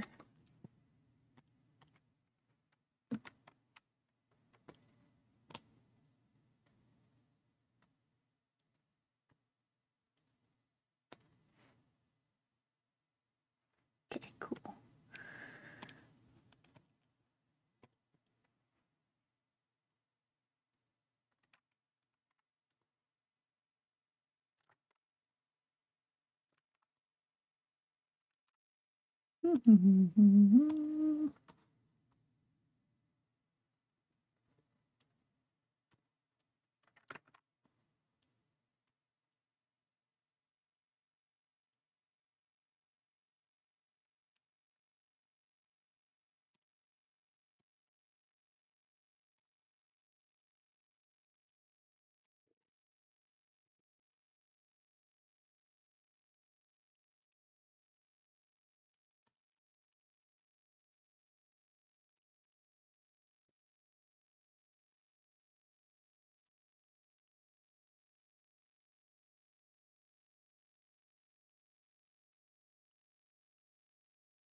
Fear mongering. So Persona's CEO has called me out for fear-mongering. Despite the fact that I am a dumb person, I am actually going to respond to this right now and explain to Rick why he's wrong and why he actually just opened Pandora's box. So as I'm sure we're all aware, there is a huge global push of ID age verification going on right now, and a lot of social media companies are using a specific ID verification vendor called Persona. Now Persona, even though it's being used by all of these social media companies, has actually had a lot of controversies themselves where their security has not been the best. But we'll actually get into that a little bit later. The reason why Rick called me out and the reason why he's addressing me is because I made a tweet about Amazon. So I made a tweet a few days ago saying Amazon is emailing many users for unusual ordering activity and are asking for ID age verification. Surprise, surprise, their age verification vendor is Persona. Watch this full video if you want to see all the details, but basically what was happening is Amazon was emailing people and saying that there was unusual ordering activity detected on their account. Therefore, their order that they were trying to make has been canceled, and the only way you can go ahead and proceed ordering that item is you would have to upload a valid government issued identity. They want your ID so you can purchase items on Amazon. And by the way, we're not talking about items where you actually do need to be a certain age to purchase them, like alcohol or something. No, the person who sent me this email was actually just trying to buy some clothing. Imagine you're trying to buy a t-shirt on Amazon, but Amazon says that you're being suspicious and you have to actually go ahead and provide an ID. Notice how in this email, they don't even say how the ordering activity was unusual. They don't say that you've returned too many items. They don't say that you've purchased too many items. They don't say that you've been using your card too much or whatever. They have zero context or reasoning on why the ordering activity on this into account Europe. was Oh, unusual. They no. just say, if you want to purchase this item, you have to go ahead and provide a government issued ID. It just seems so weird. And so when I made that tweet, I also pointed out the fact that their age verification vendor is Persona, who has had some dodgy security issues. Well, Rick didn't take too kindly to that, and he went ahead and accused me of fear mongering by saying there is no age verification at all here. This is just ID verification for account security. Calling it ID age verification feels like fear mongering to attach it to a polarized topic to generate engagement. Right. So he's basically nitpicking semantics here instead of actually addressing the argument that I was making. Yes, I guess technically it's not ID age verification because I guess Amazon wasn't trying to verify the age of that person, but they were trying to verify their ID, right? I feel like you're completely nitpicking semantics here because obviously you understand that my issue is the fact that there's ID verification being requested to buy a fucking t-shirt on Amazon. I think that's really weird and invasive. So to kind of nitpick semantics there and say, actually, it's not age verification, it's ID verification. It's like saying, hey, I didn't stab you. I actually just used this knife to go ahead and penetrate the outer vessel of your largest organ in your body, your skin. You know exactly what I meant, Rick, and you know why I have a problem with this, but instead you're trying to argue semantics. And so like I said, I'm not the smartest person in the world. In fact, I'm pretty stupid, but he did write a big long Twitter post addressed at me. And now we're going to go over it right now so I can explain to you guys why Rick is absolutely wrong with the points that he's making. He says this is not age verification. It's just ID verification for account security. In the past, you'd email your government ID to a support team who manually looked at it. We built Persona because we think this is bad. Your data used to be indexed in a ouchies. CRM that wasn't built to secure sensitive personal data, and often that Sorry, CRM one within sec. support team would be the source of the next data breach. So he's trying to talk about the security of Persona. We'll get into this a little bit later, but considering Persona's dodgy security issues, I think this is actually a pretty funny statement. With Persona, your data is uploaded to a platform built explicitly to manage personal data with better security, access controls, and retention policies. Companies choose us not because of how we verify, but because I'm getting of a our focus cramp on how in personal data between is my secured. ribs. Despite the media attention, Persona's That primary use hurts. case is not age verification, but rather account security and fraud prevention. The majority of our use cases are exactly like this. We have a simple business, we verify your identity securely, retain it for only as long as necessary on behalf of the Do I company, need a and then delete stretch? it as soon as we can. Oof. Right. So I've actually read Rick's tweets before, and we actually read them in videos before too, and I noticed that Rick always insinuates that the media is kind of going after Persona and fear-mongering people against Persona. Now, Rick, I have a question to ask you, right? Do you think all the media, as you call them, like YouTubers or people on Twitter or whatever, do you think that they just woke up one day and decided to hate Persona for no reason? You think we all just decided, hey, we want to hate Persona for no fucking reason? We just think that they're weird. We don't like the name.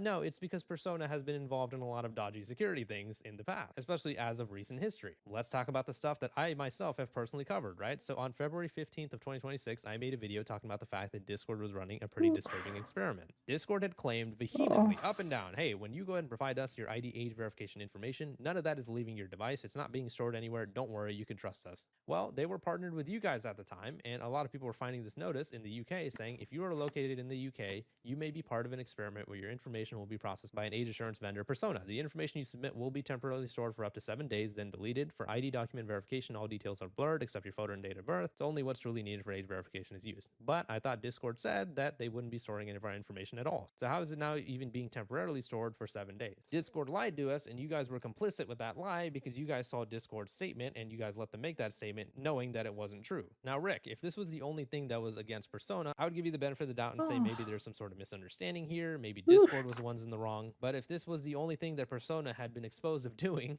I would I not wonder be if making it's this because I video in have the first a place. like a 5 days blanket later, in I my did another back video about to Persona prevent getting me from exposed shrimping because too their interface much. was displaying on a U.S. government system's Now notification my tool. muscles Here's are this like, I message over hate here. this. This is a U.S. government system operated by or on behalf of the General Services Administration. This system is made available to authorized users for official government business Death. only. All activities on the system are subject to monitoring and recording. By accessing the system, you acknowledge that you have authorized access to the system. Your activities may be monitored and recorded. Unauthorized use may result in criminal and/or civil penalties, and you consent to all applicable monitoring. If you do not agree to these conditions, discontinue use immediately. Whose logo is that there, Rick? Is that the McDonald's logo there, or I think that's the Persona logo? So people have done research and uncovered that the secret AI surveillance projects linked to KYC provider Persona and It OpenAI is are calling sending me out. user data to the U.S. Oh government. They're yeah. sending things like this: IP It's addresses, magical. names, phone numbers, email addresses, and things like that. And people were actually getting marked on a risk score, right? So if you had a risk score Oh, of something really high, right? I You know, think I you talking found bad it. about ICE or whatever like that, they would put you as a high risk individual, and they would monitor your social media activity a lot closer than somebody who had a low risk score.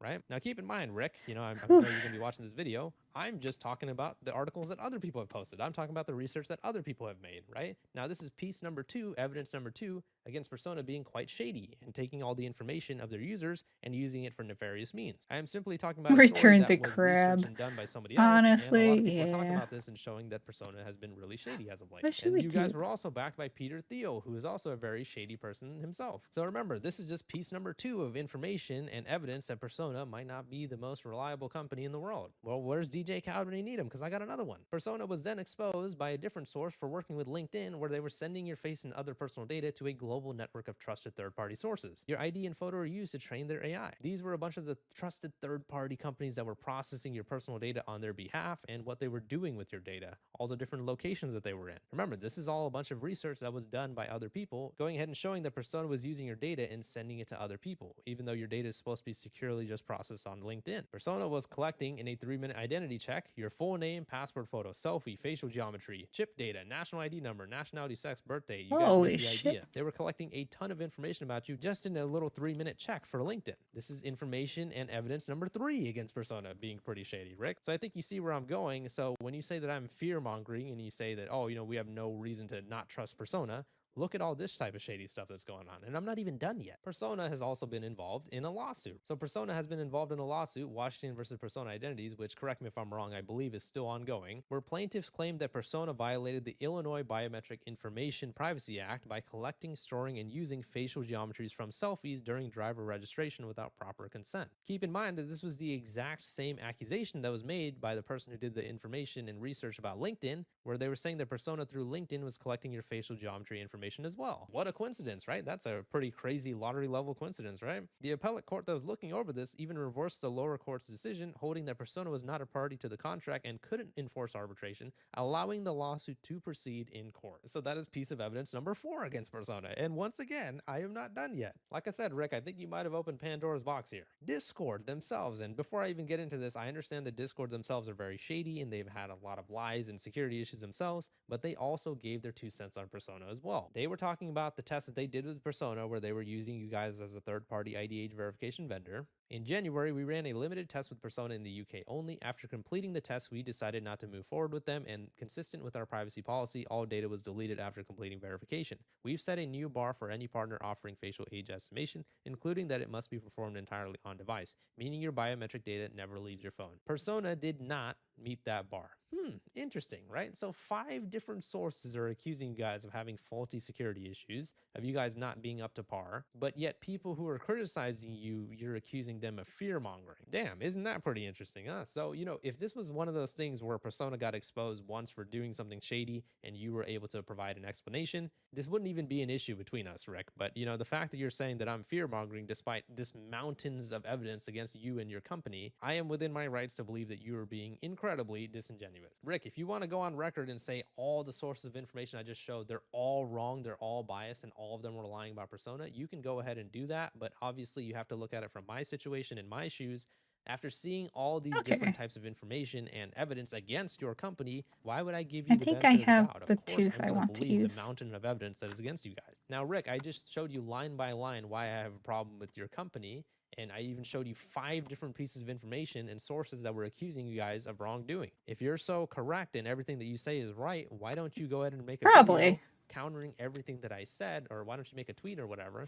I would talk about ask my all wife these for a different forms of massage, but information, all these different sources that are accusing you her guys of being massages shady. Why hurt. don't you reply to all of that instead of saying that I'm But I mean, fear-mongering? it's And for that's just good everything reason, that I but had they to say still on the hurt. subject. There were a lot of people who replied to you in the comments as well, basically explaining that your explanation doesn't make the situation any better at all. This person saying, I'd be inclined to open a debate that just identity verification is arguably worse My than age wife verification. It's interesting just you open recently your got post a with that. Yeah, because promotion. again, you're just arguing semantics here by saying, oh, by She the way, it's not ID age verification, it's just ID verification. she But you know became that that's a not my problem. You master know that my problem is the fact that we have to submit in ID her verification in her to be able to job purchase as a random new items like on role Amazon. and stuff. You know what I was trying to say, but you Because there's purposely like tried to, expert straw man and then my there's a argument. master. But again, I don't want to dogpile on you. So Rick. I that's have really nothing cool. personal I against think you. that's I really just neat. have a lot against your company, and the fact that you're accusing Yeah. me of fear mongering. This is my response to you. So let me So know she what gets you paid think, more and if you now, want to have a and discussion that's really about this, nice. I am totally I fine want to do her so to as start well. saving Let me know your money, thoughts on the so situation in like the when comments. she That is my wants response to like Rick's go song on there. day Let me where know she your wants thoughts to on the work, situation in the maybe comments. Please leave a like in the video if you she enjoyed can it, and have subscribe stuff. for That more. way she doesn't have to worry too much on that. Yeah.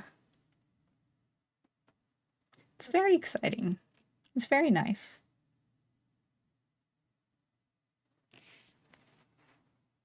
Let's see. Well, that was very interesting. Subnautica. You guys heard the Subnautica issue?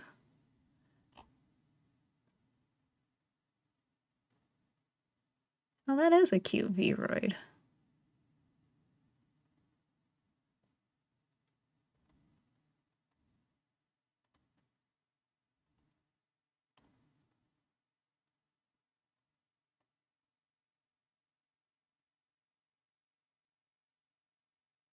Okay, that's good. Oh, I'm interested in this. I once heard someone compare AI writing to taxidermy, and it's always kind of stuck in my head. AI writing has this surface level fluency that looks convincing, but once you actually start reading it, you can tell it's not human. It has this uncanny feel to it, so it confuses me when I see people defend it. AI increases my creativity because I get to focus on advanced techniques that AI simply cannot We do. need to stop using buzzwords like stealing and replace it with the proper factual word, inspiration. AI gets inspiration from other works, just like humans do. If AI is stealing, then everyone is stealing. These are the cold, hard facts. My AI writing process is a bit unique. I like to be in control of the story, so I start by writing a detailed scene myself. Then I use Gemini Advanced 1.5 Pro to flesh it out and add some flair. Gemini is great for quickly generating content, but it tends to overuse certain phrases and adverbs. That's where Claude 3.5 Sonnet comes in. I use it to refine Gemini's output, removing unnecessary repetition and polishing the language. What's really cool is that Sonnet works within the context of my entire manuscript and character profiles using the project, so I was able to make the scene truly come alive. How many years before AI can write better than the best fantasy? My wife is a fan fiction writer, and she gets mad whenever Copilot pops up, and she's all like, I want to write my own shit. Stop, stop it, Copilot, stop. She gets mad at it. She's just like, stop, I just want to write. So when it's like a completely different universe with this kind of stuff, is crazy. Authors. Hopefully soon. From a prose standpoint, not long. But good writing is more than prose. Oh, these? Where did I find them? Look no further than The Nerdy Novelist, a YouTube channel by author James Hamilton dedicated to writing fiction with AI. We'll call him Nerdy for short. He popped up on my radar when I found this book. Damn, an AI book on Amazon? Never seen one of those before. Obviously, it doesn't stand out much, so what piqued my interest? Two things, actually. First, he claims to have the biggest AI channel for fiction writers. No idea how true that is, but we'll go with it for this video. We're not just talking about an AI writer, we're talking about the one with the biggest channel. Second, it gave me a feel for how someone who uses AI thinks, and in some ways, it's not what I expected. Now, we've all heard the arguments that using AI doesn't make you any less of a writer. Hard disagree, but you know, that's typical. What I didn't think he would do is try to convince me that using AI will make you better at writing. In reality, I've discovered that writing with AI actually makes you a better writer. It forces you to gain a deeper understanding of story structure, character development, pacing, and all the other intricacies that go into crafting a compelling book. That's in here, along with other things like how AI can help you study stories of your genre or suggest techniques and ideas you wouldn't have thought of.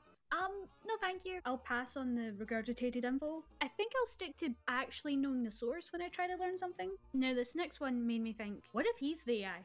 because he claims that AI allows more time for deliberate practice, since, ideally, authors should spend time in repetitive practice on a specific skill at a time. For example, writing the same scene over and over again with different tenses or points of view. I'm sorry, did you say ideally? Ideally. Did ChatGPT spit this one out? Otherwise, you can't convince me this guy doesn't have coding in his head. Who else but a machine thinks a human learns this way? Writing is inherently multifaceted. As you write, you're practicing several techniques at once. Like, you wouldn't practice chess by making the same move over and over again, right? You would practice by playing. Same with writing. It also just sounds What do you mean you boring. can't If you be? want to improve in writing, there's lots of ways. That is the dumbest thing I ever read. If you look at these people's phones and you notice that their text is fucking gigantic to help them read, then I don't know what to say other than, having things to help you with visually reading things is, a normal thing to have. And everybody should say that with me. It is normal to have something that helps you read. That's why we have glasses and other, devices to do that. Just, maybe. To do so: personal life experience, observation, reading, studying, but most importantly, there's writing. And you're not going to be doing that last one if you're using AI. Now, these points are mostly funny, but some parts of this book did leave me slightly irked. So he has this section where he bullet points different reasons you should use AI, and one of them is if you're neurodivergent. First of all, some of the best authors are neurodivergent. Beverly Cleary, a literal pioneer of children's literature, struggled with reading and writing as a kid. Second, nerdy. You don't have any of these conditions, so how can you recommend AI when you don't know how these conditions affect the writing process? For example, I'm dyslexic, right? So when I read, my eyes can jump over words and sentences. That's a part of the condition. So if someone was to ask me, what would you recommend for dyslexic writers? I would say text to speech, because it can read your work out for you, and then you can pick out mistakes that you would have otherwise missed. I would also recommend other things, but maybe that's for another video. The point I'm trying to make is, without knowing how these conditions work, how do you know AI would help? Another challenge for a lot of neurodivergent people when getting into something like writing is building up self-belief, because experiences in the education system have left them feeling undermined. If you think AI will help with that, it won't. It will just reinforce this idea that you can't do it yourself. So this argument, when made by the pro-AI crowd, because Nerdy is not the first to say this, isn't actually to help neurodivergent people, it's to moral grandstand. It's meant to make you feel guilty for questioning AI's ethical practices. Not to take it personally, but it kinda stings. I'm tired of people using conditions and learning difficulties as a scapegoat. Okay, fine, I'm stepping off the soapbox. Let's get into some AI writing. Now, Nerdy has quite a few non-AI books out. We'll get to those later. But as far as his AI books go, they're interesting. There's the children's book with the back being slightly unintelligible. There's also The Dawn of Ra, which, according to its only review, reads like AI. My real question is, why did you give it 4 stars then? But we're going to be taking a closer look at one of them called The Arthur Tales. But why bother? Because Nerdy claims in his videos that writing with AI is not lazy, as there's significant human input. Even in instances where an author is using AI to do the bulk of the writing, it usually requires a heavy amount of editing after the fact to get it to a place where it is actually ready to be read and make coherent sense and have a style that's enjoyable and all of that. Okay, now you've got me curious. What is the enjoyable standard for him? And also, is the editing that significant where the end result can only be his creative vision? Now, this novel is a retelling of the stories of King Arthur. We're going to be looking at the first chapter where Arthur, his stepbrother Kay, and stepfather Sir Ector arrive at Londinium. We're just going to call it London. Side note, I dislike when stories of King Arthur take place in London. This is a pet peeve, not criticism on Nerdy, but it makes no sense. During this era, the Romans just had their own Brexit, leading to London being completely abandoned since it couldn't be supported on imports anymore. But because of 12th century writers and their biases, so many stories of King Arthur take place in London, including the most important one, where he pulls out the sword, becomes king. Anyway, the first chapter has a lot of issues, but we're gonna focus on its weak narrative tone. There's a ton of reasons you're writing can end up with a weak voice. Maybe your characters are underdeveloped, you might not know what your target audience is, or maybe you just don't have that confidence built up yet, so your prose come across as hesitant. In Nerdy's case, there's like 3 main reasons. They probably won't surprise you, so I'll like get the most obvious out the way. There's lots of telling and very little showing. And I know some of you just rolled your eyes because if you spent any amount of time online, even slightly near the writing community, then you've been smacked in the face with the advice show don't tell more times than you can possibly count. But Nerdy over here just managed to like duck and weave his way past all of this. Now obviously I should say there are times where telling makes complete sense, and I normally don't mind it at the start of a fantasy novel because that telling is usually world building or just stuff I need to know up front. Yeah, that isn't the case here. Most of chapter 1 is barely described, and when it is, it's all visual with none of the other senses, and we're never given specifics. Take this for example. The phrase crowded with people is too broad. More than Arthur has ever seen attempts to show skill, but tells more than it shows. Then there's the whether refugees, ambassadors, or merchants. It sets up a mix of characters, but feels like an exposition drop and has a formative list-like tone. If you want your audience to get an idea of what this is like, you have to describe it. Describe merchants barking out deals, or weary-eyed refugees clutching what little they own. Add some sensory details. Can we hear the hooves of horses on the stone roads? The rattle of wooden crates? Can we hear the jingle of keys or coins at the waist of diplomats? What can we smell? Describe Arthur's reaction. Show us how much more this scene has to offer than the sleepy hamlets of the Lake Country. Sadly, this isn't the only example of this. There's the opening paragraph, the battlements, the towers. Yeah, what about them? There's also the random inclusion of Sir Ector's exercise routine. The AI or Nerdy doesn't seem to realize that you can't just bring things up out of nowhere. There needs to be like cohesion. The second reason is repetition. There is so much stuff repeated in the first chapter that it almost felt intentional, like it was trying to annoy me. So there was like the smaller stuff, like the same or similar word being used twice in close proximity. Then there was all the over-explaining. The AI or Nerdy feels the need to explain things we already know. His tone suggested he doubted the legends. Yeah, we can tell. Readers can pick up on implied meaning for the dialogue itself. If you really need to, add a physical cue or action. Don't just explain the dialogue. And if you are going to, can you spice up your wording a bit? Suggesting? Really? You also don't need to tell us that Arthur is interested in the legends. That's implied by him leaning forward when Sir Ector starts talking about them. You also don't need to tell us that Arthur prefers when Kay leaves him alone. We can pick up on the fact that they don't get along. The whole chapter has been them two not getting along. You don't need to remind us that Arthur is the runt of the family. We can tell based on how he is treated. Why is Arthur eating turkey when turkey wasn't introduced to Britain until the 1500s? Okay, that has nothing to do with redundancies. It just stood out to me. Anyway, I think you get my point. The third and final reason for the weak narrative tone is word choice. Something you may have noticed with all the examples I've shown is just how bland and stilted it all is. Large language models like ChatGPT are trained on text data like books, websites, news articles, scientific papers, and so on, leading to a much more academic style in its responses. And yes, it does take from some creative sources like novels, but those only make up a much smaller portion of the dataset. So even when it's specifically asked to emulate certain styles, it can adjust somewhat, but the model will rely on the phrasings it's most familiar with, often making it sound much more formal than an actual novel. I also think that no matter what you put in these models, it will always struggle with this because it lacks content, which is such a key aspect. I mean, of the it just word choice. means When a model knows that's exactly enough. what they want a sentence, scene, or story to achieve, they can tailor their word choice to do so. Take this example from Game of Thrones. The morning had dawned clear and cold, with a crispness that hinted at the end of summer. They set forth at daybreak to see a man beheaded, 20 in all, and Bran rode among them, nervous with excitement.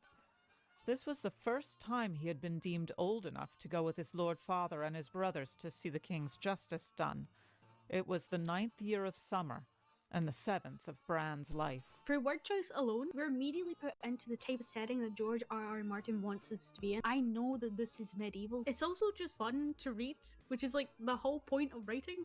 All 3 of these things lead to a weak narrative tone, which makes the AI writing not good.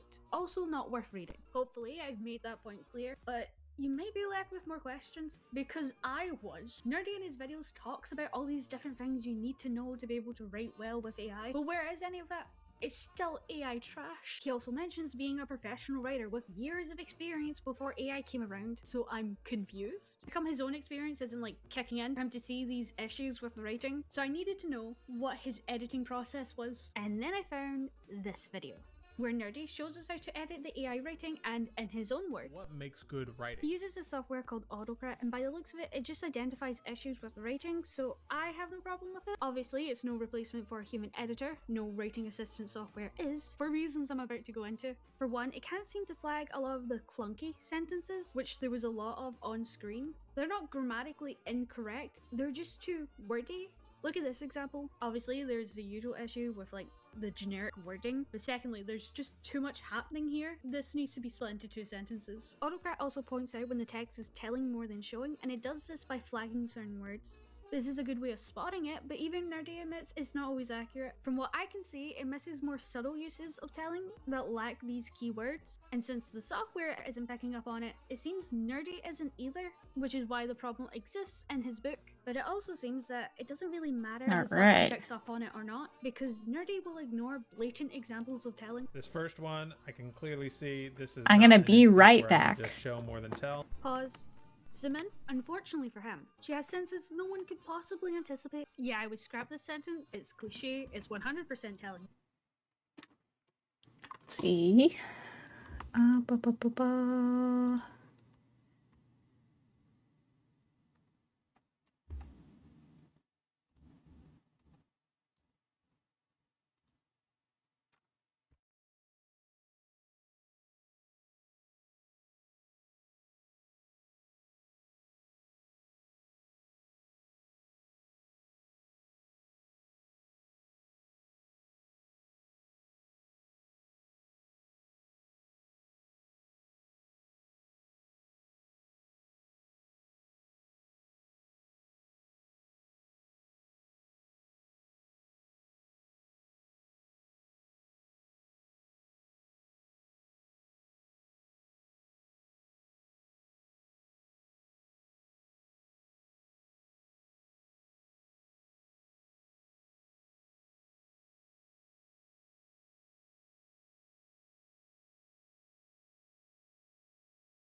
All right.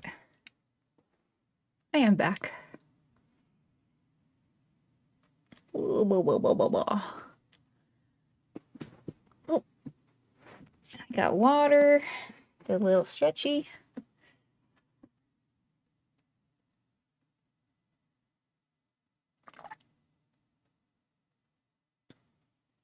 Sorry for the moist sound.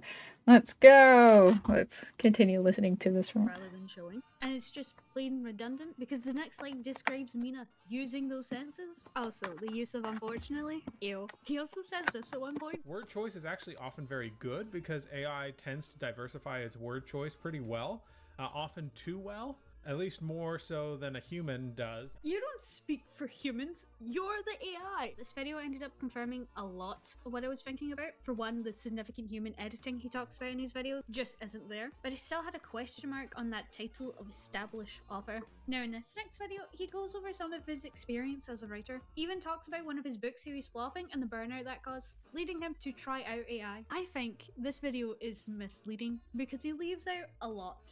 I'm about to tell you his entire writing journey. According to his About Me section on his website and in his books, he originally wanted to be a filmmaker, as he was a pretty big Star Wars fan, even creating his own fan film at age 12. That part of his book reads a lot like, yeah, writing was a part of that. But look at these lightsabers. But this passion was sadly cut short when he got rejected twice from a films program at Brigham Young University. He then changed course to writing and did an English degree. Now this degree only covered a little of fiction writing, and he wasn't writing that much during this time because, according to him, he didn't want to be rejected from traditional publishing. Interesting, since writing doesn't have to be tied to publishing. Many writers just write create for the fun bottom. long before they ever share their work. It wasn't until he discovered self-publishing later on that he wrote his first novel, Out of the Shadow, the start of an 8-book series called Roots of Creation, that he published over the course of a year, from July 2018 to August 2019. These are the many books he mentioned in the video that he uses to emphasize his experience and effort as a writer. While this is certainly prolific, 8 books in a year, each around 250 pages, that's going to come at the expense of quality, which it did, according to the mixed reviews. When taking a look at it myself, I did see an improvement in the opening of the last book compared to the first book, but it was still pretty poorly written. Speed in writing doesn't equate to skill. In many cases, it just reflects on a focus on output, which seems even more likely when he puts such a weight on commercial success. And I was pretty tired from writing at this point, but I was really motivated because I was so sure that this series was going to make me the big bucks. Now, if you're familiar with success laws and things like that, you'll know that putting all of my faith on something being a moneymaker is now I just need. He then tried to write another series, 6 books this time. This is the one he talks about in his video.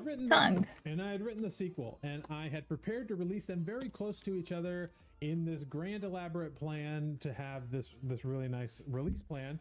I was so certain it was going to work. I was halfway through writing this book, the 3rd book in the series, when I released these first 2. And what happened is, because I had my mind so set on the money, when these tanked, and boy did they tank, I was devastated. On his website, he goes into more detail, stating, I went all out on marketing. I created a website and wrote a ton of articles to try and attract readers of the genre. I took out a loan of $4,000 to spend on ads and promotional materials. I spared no expense on book covers and book descriptions. I was basically sure that this series would do much better than my first. As we already know, it did not. He released the first 2 books within a week of each other and both tanked. He was so devastated he couldn't continue working on book 3 and entered a deep state of writer's burnout. That's when ChatGPT came out, he became obsessed, and boom, YouTube channel. So several things to point out. I think he probably has, through trial and error, found out a lot about the sales and marketing of a book, but, and this might be presumptuous,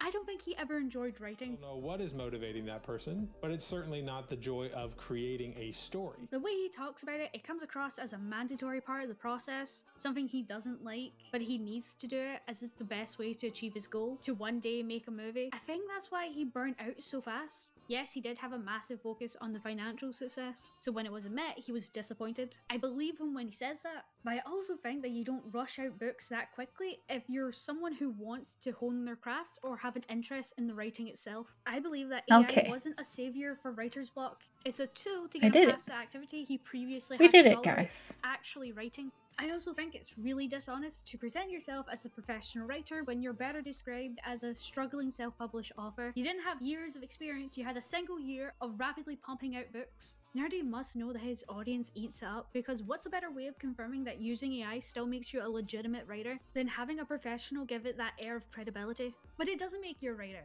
It can't even write well. Now it's AI time can to only rename turn some of these, storytelling into so a factory line of rapid, uninspired output. It doesn't elevate a writer's work, it dilutes it. Yet creators like Nerdy may never notice, confusing surface level fluency with genuine quality, because he never took the time to get better at it. That's why you can't see the issues with the AI writing. And that's probably why many AI users can't. They would rather take a shortcut than put in the work to learn. And yes, Nerdy, that makes you lazy. And if the resulting text is soulless and lacks that human edge, that really is going to be on the part of the author, showing that they didn't edit or they didn't guide it well enough, which is really no different than an author who just isn't a good writer, who's just putting out stuff without any effort.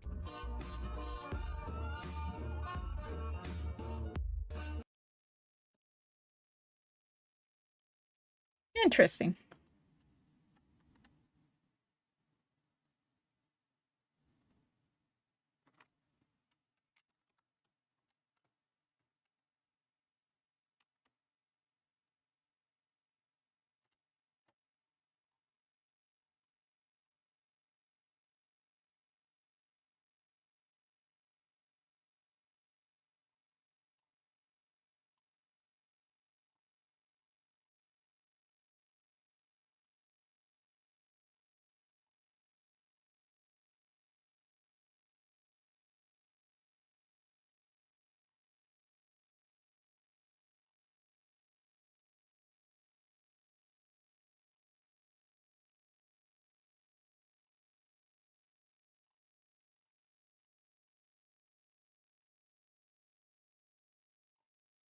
Hmm.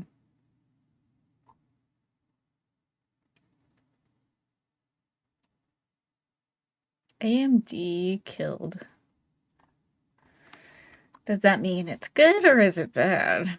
That's all I need to know.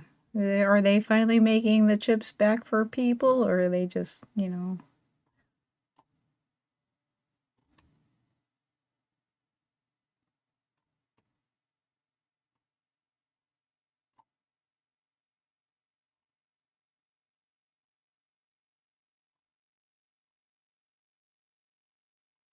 Tomodachi Life is going crazy. Oh, did they bring that game back? They're just pulling out from the bag of sillies now. One juice that's killing people. Ooh. I like one juice that kills people. Hey, chill. Bad news, buddy. The store didn't have any orange juice. Oh, that's too bad. But hey, I got you. Come on. I got you, grapefruit juice. Oh, okay. You boys talking about grapefruit? It's crazy how it can make you overdose, like... Oh, no. Don't ruin another...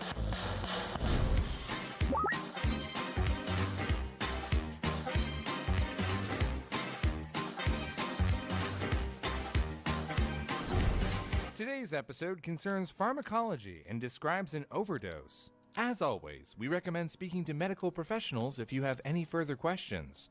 And with that out of the way, let's get into it. A 42-year-old woman with a history of migraines was admitted to the hospital after 2 weeks of headaches, nausea, and altered sensorium. That is, she could not think clearly or concentrate. She'd been taking the drug Fioricet to manage her migraine symptoms, in addition to 4 other medications her doctor had prescribed that she was taking daily, including Verapamil, a blood pressure medication used to treat angina and migraines. She was barely responsive when she arrived at the ER, and they found her to have a complete heart block, which is when the electrical signals from the top of the heart cannot pass to the bottom. Suddenly, she went into respiratory failure, so doctors scrambled to intubate her and put her on a ventilator. The first thing that medical staff checked was whether or not this was a street drug overdose, which was quickly ruled out. They checked her verapamil level and discovered that it was 5 times as concentrated than the regular dose. She had improved dramatically over the course of 2 days and was weaned off the ventilator. Once she had recovered, she denied that she had taken any more than a double dose of verapamil, which she took accidentally the morning of her hospitalization. This was strange, because the amount of the drug in her bloodstream indicated that she should have taken significantly more. Oh, there were more drugs in her system than she told them? Everybody lies. She was telling the truth, though.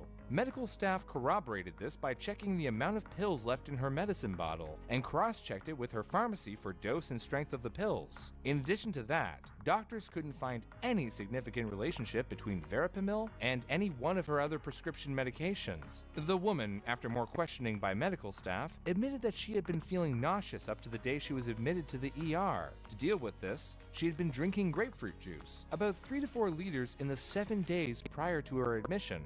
Something about the grapefruit had multiplied the level of verapamil in her bloodstream from an accidental double dose to 5 times the adequate therapeutic limit. It's not just verapamil, though. Another woman had been taking antidepressants along with another blood pressure medication called Procardia and keeled over dead while vacuuming. A young man from Michigan died after taking an antihistamine called Seldane. The thing they had in common? They both drank grapefruit juice at the time they were taking their medications. We first figured out that something was going on with grapefruit back in 1998. Researchers took 6 healthy men and 6 men with hypertension and had them take a drug to lower blood pressure with water, orange juice, and grapefruit juice. They then measured any adverse reactions and found that combining grapefruit juice with this particular medication led to a 50% increase in headaches, facial flushing, and lightheadedness. Further testing shows that the grapefruit had tripled the bioavailability of the drug researchers had given the subjects. Wait, bioavailability? What's that? Well, chill. Bioavailability is how much of any active ingredient enters your system, the amount of drug that your body can't filter out. Any substance you consume orally will be absorbed by your small intestine, pass through your liver, and then into your bloodstream like everything else that you eat. Both the small intestine and the liver metabolize many drugs, breaking them down, so not all of the active ingredients you consume orally actually get into your bloodstream. This is called the first pass effect. Other methods of introducing a drug into your system, such as intravenously, do not have to pass through the liver, and therefore are not subject to the first pass effect. The main force behind the metabolization of substances in the small intestine and the liver is an enzyme called cytochrome P450-3A4, shortened to CYP3A4. CY345 what now? Scientists are bad at naming things. I'm sorry. But the bioinactivation of about 50% of all drugs is caused by this enzyme. Basically, it will break down half of all the drugs that pass through your gastrointestinal system. This, and other enzymes, are behind that first pass effect I mentioned earlier. However, when this enzyme is inhibited, that first pass becomes a chemical fast pass. Inhibit what? Use English. When the enzyme CYP3A4 is inhibited, it means that something is keeping it from doing its job. CYP3A4 keeps certain things out of your body by breaking them down and excreting them. It works kind of like a firewall for chemicals in your body. But if it were turned off for some reason, less of the substance would break down, and more would end up in your body. In this case, it's more of the active ingredient of any particular drug than the dosage requires. Grapefruit contains a chemical called furanocoumarins, which inhibits CYP3A4, leading to higher concentrations of any particular chemical in your bloodstream.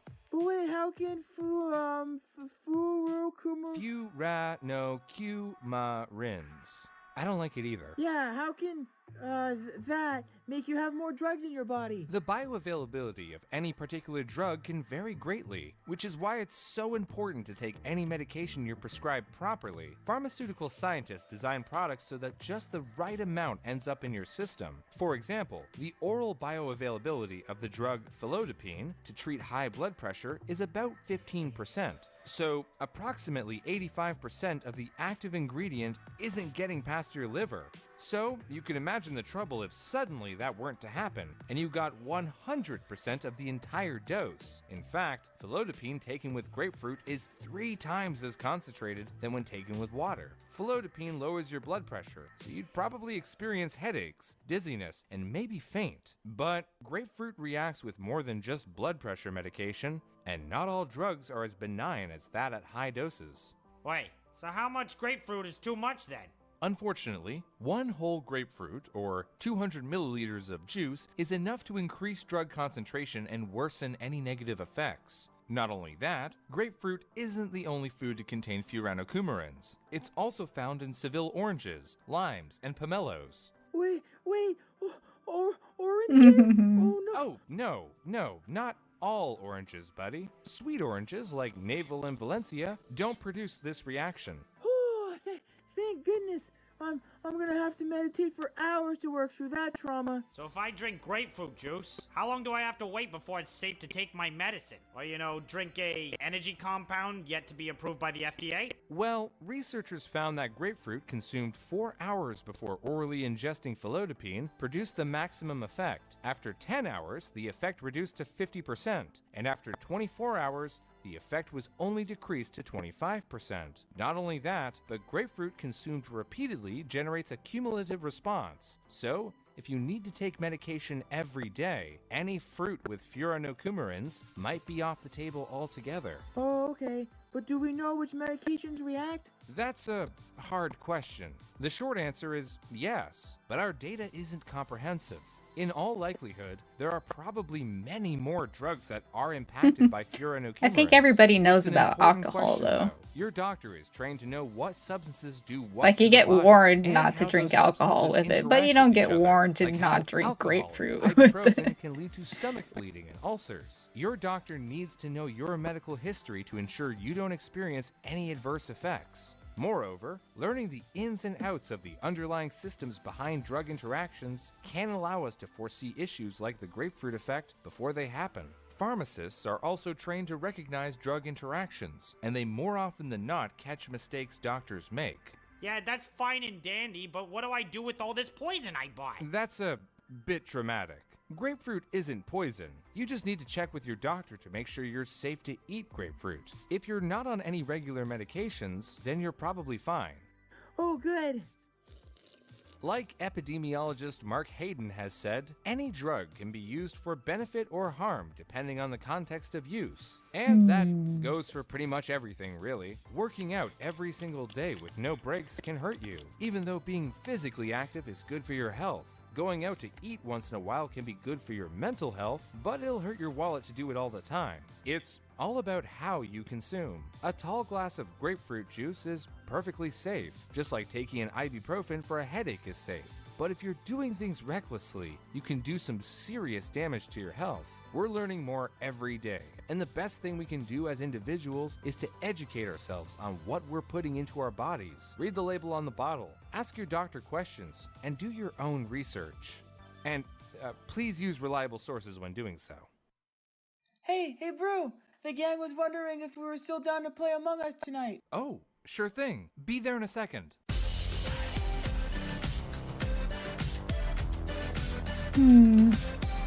Next thing is a cape and a hat. Those have been really difficult for me to figure out how to put on here. Oh goodness, no!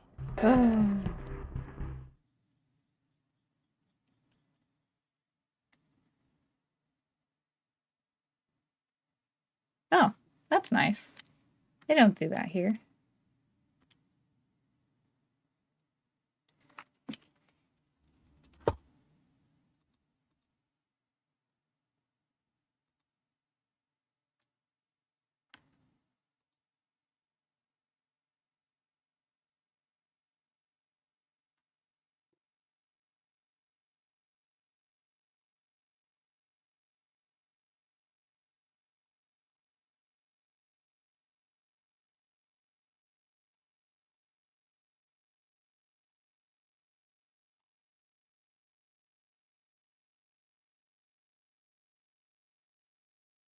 Unblock Terraria.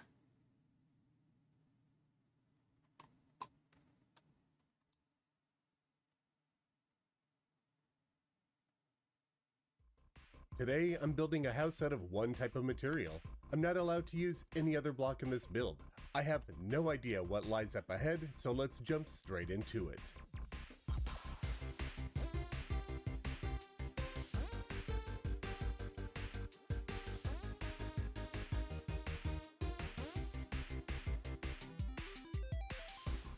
Greetings friends, Chaos here. I've been working really hard on the Pylon Redux series, but those builds are quite large and making the videos is pretty intensive, so I need a small break from that massive project to test myself in a different way with a small house, and I'm sure you all will enjoy a break from an hour-long video.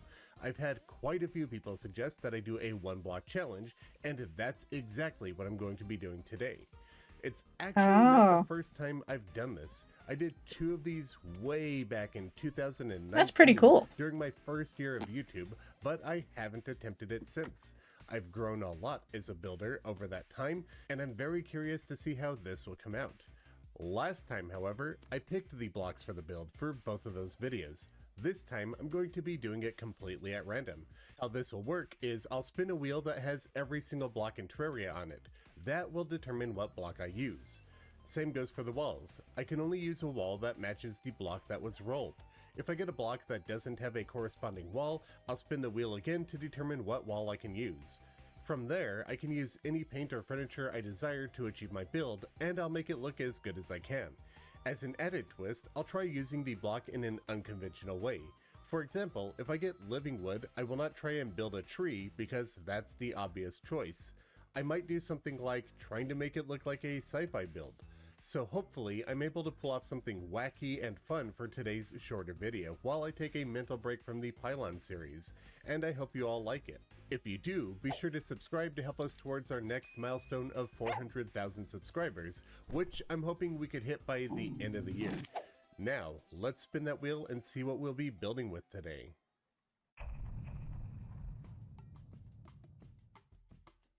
We're here on Wheel of Names now, and I have every single block in Terraria copied over from my block tier list video. It's all written down on a Google Sheet. I just copied it, and I'm going to paste them here. That took a... That's a lot. You could hardly even read any of them. Like, it's blurry, Dynasty Wood Grass. Yeah, they're all there. Hello, Doe. Right now, they're How you doing? They're ordered in order of S tier to F tier on my subjective tier list. But why not shuffle these around a few times? Just get it completely random. Then we could minimize this and roll to see what we get.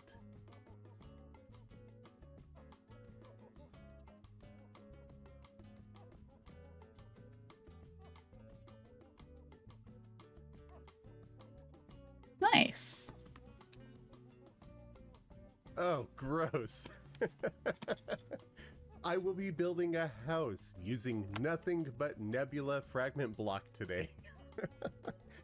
I was about to get started building when I realized that it said Nebula fragment, not Nebula brick, so there is no matching wall, and I'll have to spin the wheel again to see what wall we're going to be building with today.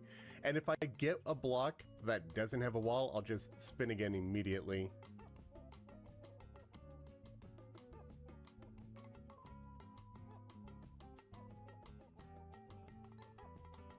Dirt block. That's actually interesting because it has several different wall choices. Okay, so I need to build with several different dirt walls and Nebula fragment block. Let's see how this goes. I already have the Nebula fragment, but for the dirt walls, we have quite a few options. I'm going to type dirt wall in, and we'll get every single one that we can grab because they're all made from dirt block anyway, right? So we've got cave dirt wall, cracked dirt wall, crumbling dirt wall, normal dirt wall, layered dirt wall, the natural dirt wall, which is unsafe. It would invalidate the house, so I'm not going to be using it. Rocky dirt wall, rough dirt wall, and wavy dirt wall. So we actually have 8 different walls that we could work with today, but only one block. It's interesting. Editing chaos here. Just for a quick disclaimer, when I recorded the Wheel of Names, I swapped OBS over to capture my desktop and not capture Terraria, and I don't capture sound on my desktop because I like to listen to music while I build and I don't want it in my videos. However, when I finished recording the Wheel of Names, I forgot to swap it over from desktop to Terraria again, so while I was capturing my screen, I didn't actually capture any of my game sound. So if you don't hear any blocks being placed or any game sounds, that's why. I really apologize for it. It shouldn't happen again. I've set it back to Terraria. There's just not going to be any game sound for this video. Hope that doesn't ruin it for you, but let's get to the build. Well, Dirt Wall and Nebula Fragment Block don't have anything specific thematically in mind, so I feel free to do whatever I want. But before I start building, I think I'm going to test out to see what these look like with negative paint on them, just to see if there's anything interesting that pops out in mind that I could possibly do with these. Most of the dirt will look fairly similar. They're just going to be slightly different shades of the same. Okay, so I'm probably not going to negative paint any of these just because nothing immediately pops out, but I think I really want to challenge myself. I've got a bunch of dirt and a bunch of essentially crystal rocks, so I'm going to try and make like a tree house. Just a small little tree house. So what I'm going to start off with is Nebula Fragment Block with brown paint, and I'll make the base of a tree. And I'm actually going to actuate these. We'll push them into the background. Of course, it's got a little bit of a purple glow, but that will go away when it's actuated because light will be coming in. So I want a platform for the treehouse to sit on, which will be right around here. And then I want the tree to kind of be twisting around it. Like this, maybe? Then we could do another branch over here to the side. And I think this looks like it needs to be a little bit thicker. I'm just kind of... it's weird, but I kind of like unfocus my vision, so I'm not looking at a single particular block. When it comes to building trees, I try to kind of like zoom my eyes out. Kind of like if you're trying to look at a 3D image, like one of those really messy pixelated images, and then you have to unfocus to get an image to pop out at you, and that's the only way to see it. That's kind of what I try to do when I'm building trees, just to see if the tree silhouette feels natural to me. I guess I've never really talked about that before, but I guess I really never thought about it before, but that is kind of what I do, just naturally. Now let's go ahead and shape it.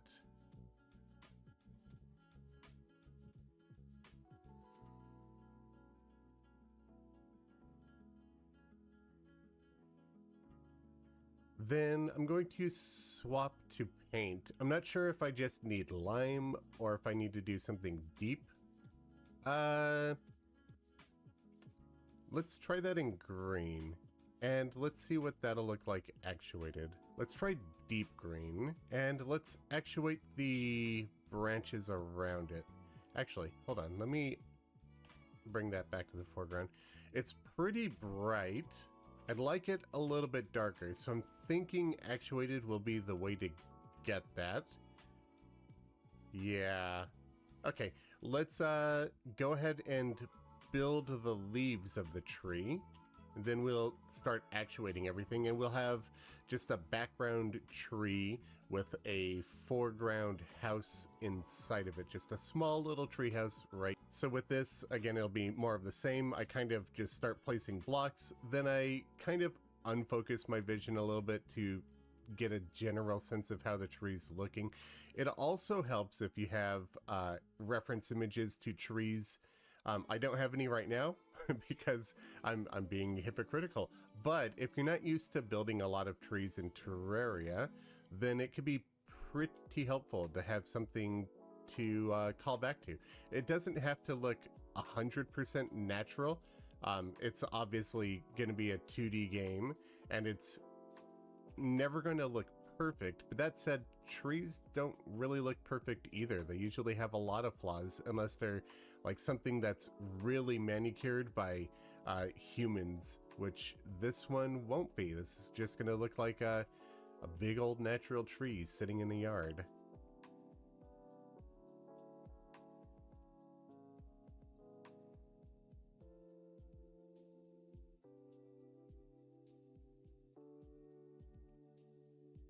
Now, I'm not leaving myself a ton of space for the house, but I'll cut into the tree a little bit. I just wanted to make sure that the tree looks like it feels a bit more natural before I start placing something inside of it, and it'll be kind of like the leaves are either behind or in front of the treehouse and not just completely missing. If I were to build the house first and then place the leaves around it, the leaves might not look as natural as they would otherwise. So that's kind of why I think it might be better for me to do it this way. I kind of do the same thing whenever I build like a castle ruin. I oftentimes prefer All right. Have a good nap. a normal non-ruined version of a castle first, and then go ahead and destroy it and make it look old and decayed, because oftentimes it feels a bit better when these things look natural first, and then, well, it wouldn't be natural for a castle, but you know what I mean. It looks like it existed first, and then the changes happen to it.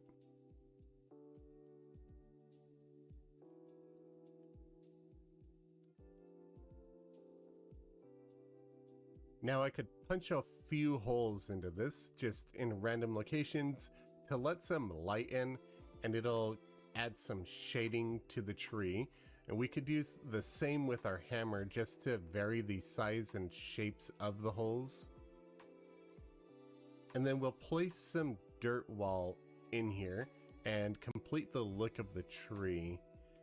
So let's, I don't know, maybe layered dirt wall? I might not even use all of the dirt walls to begin with, but let's go with a layered dirt wall, and I'm not sure if it'll look better in lime or green. Actually, let's just place out all of the dirt and see which one looks the best.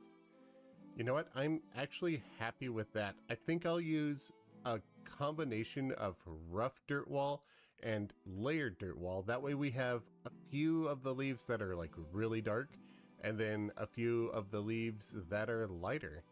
That'll give us a nice blend of different shades throughout the tree. And I'll also be sure to weave them near the holes that I punched. Maybe cover a couple of them entirely, but not all of them. And I'll just start with the rough dirt wall first, then we can place the layered stuff around as well.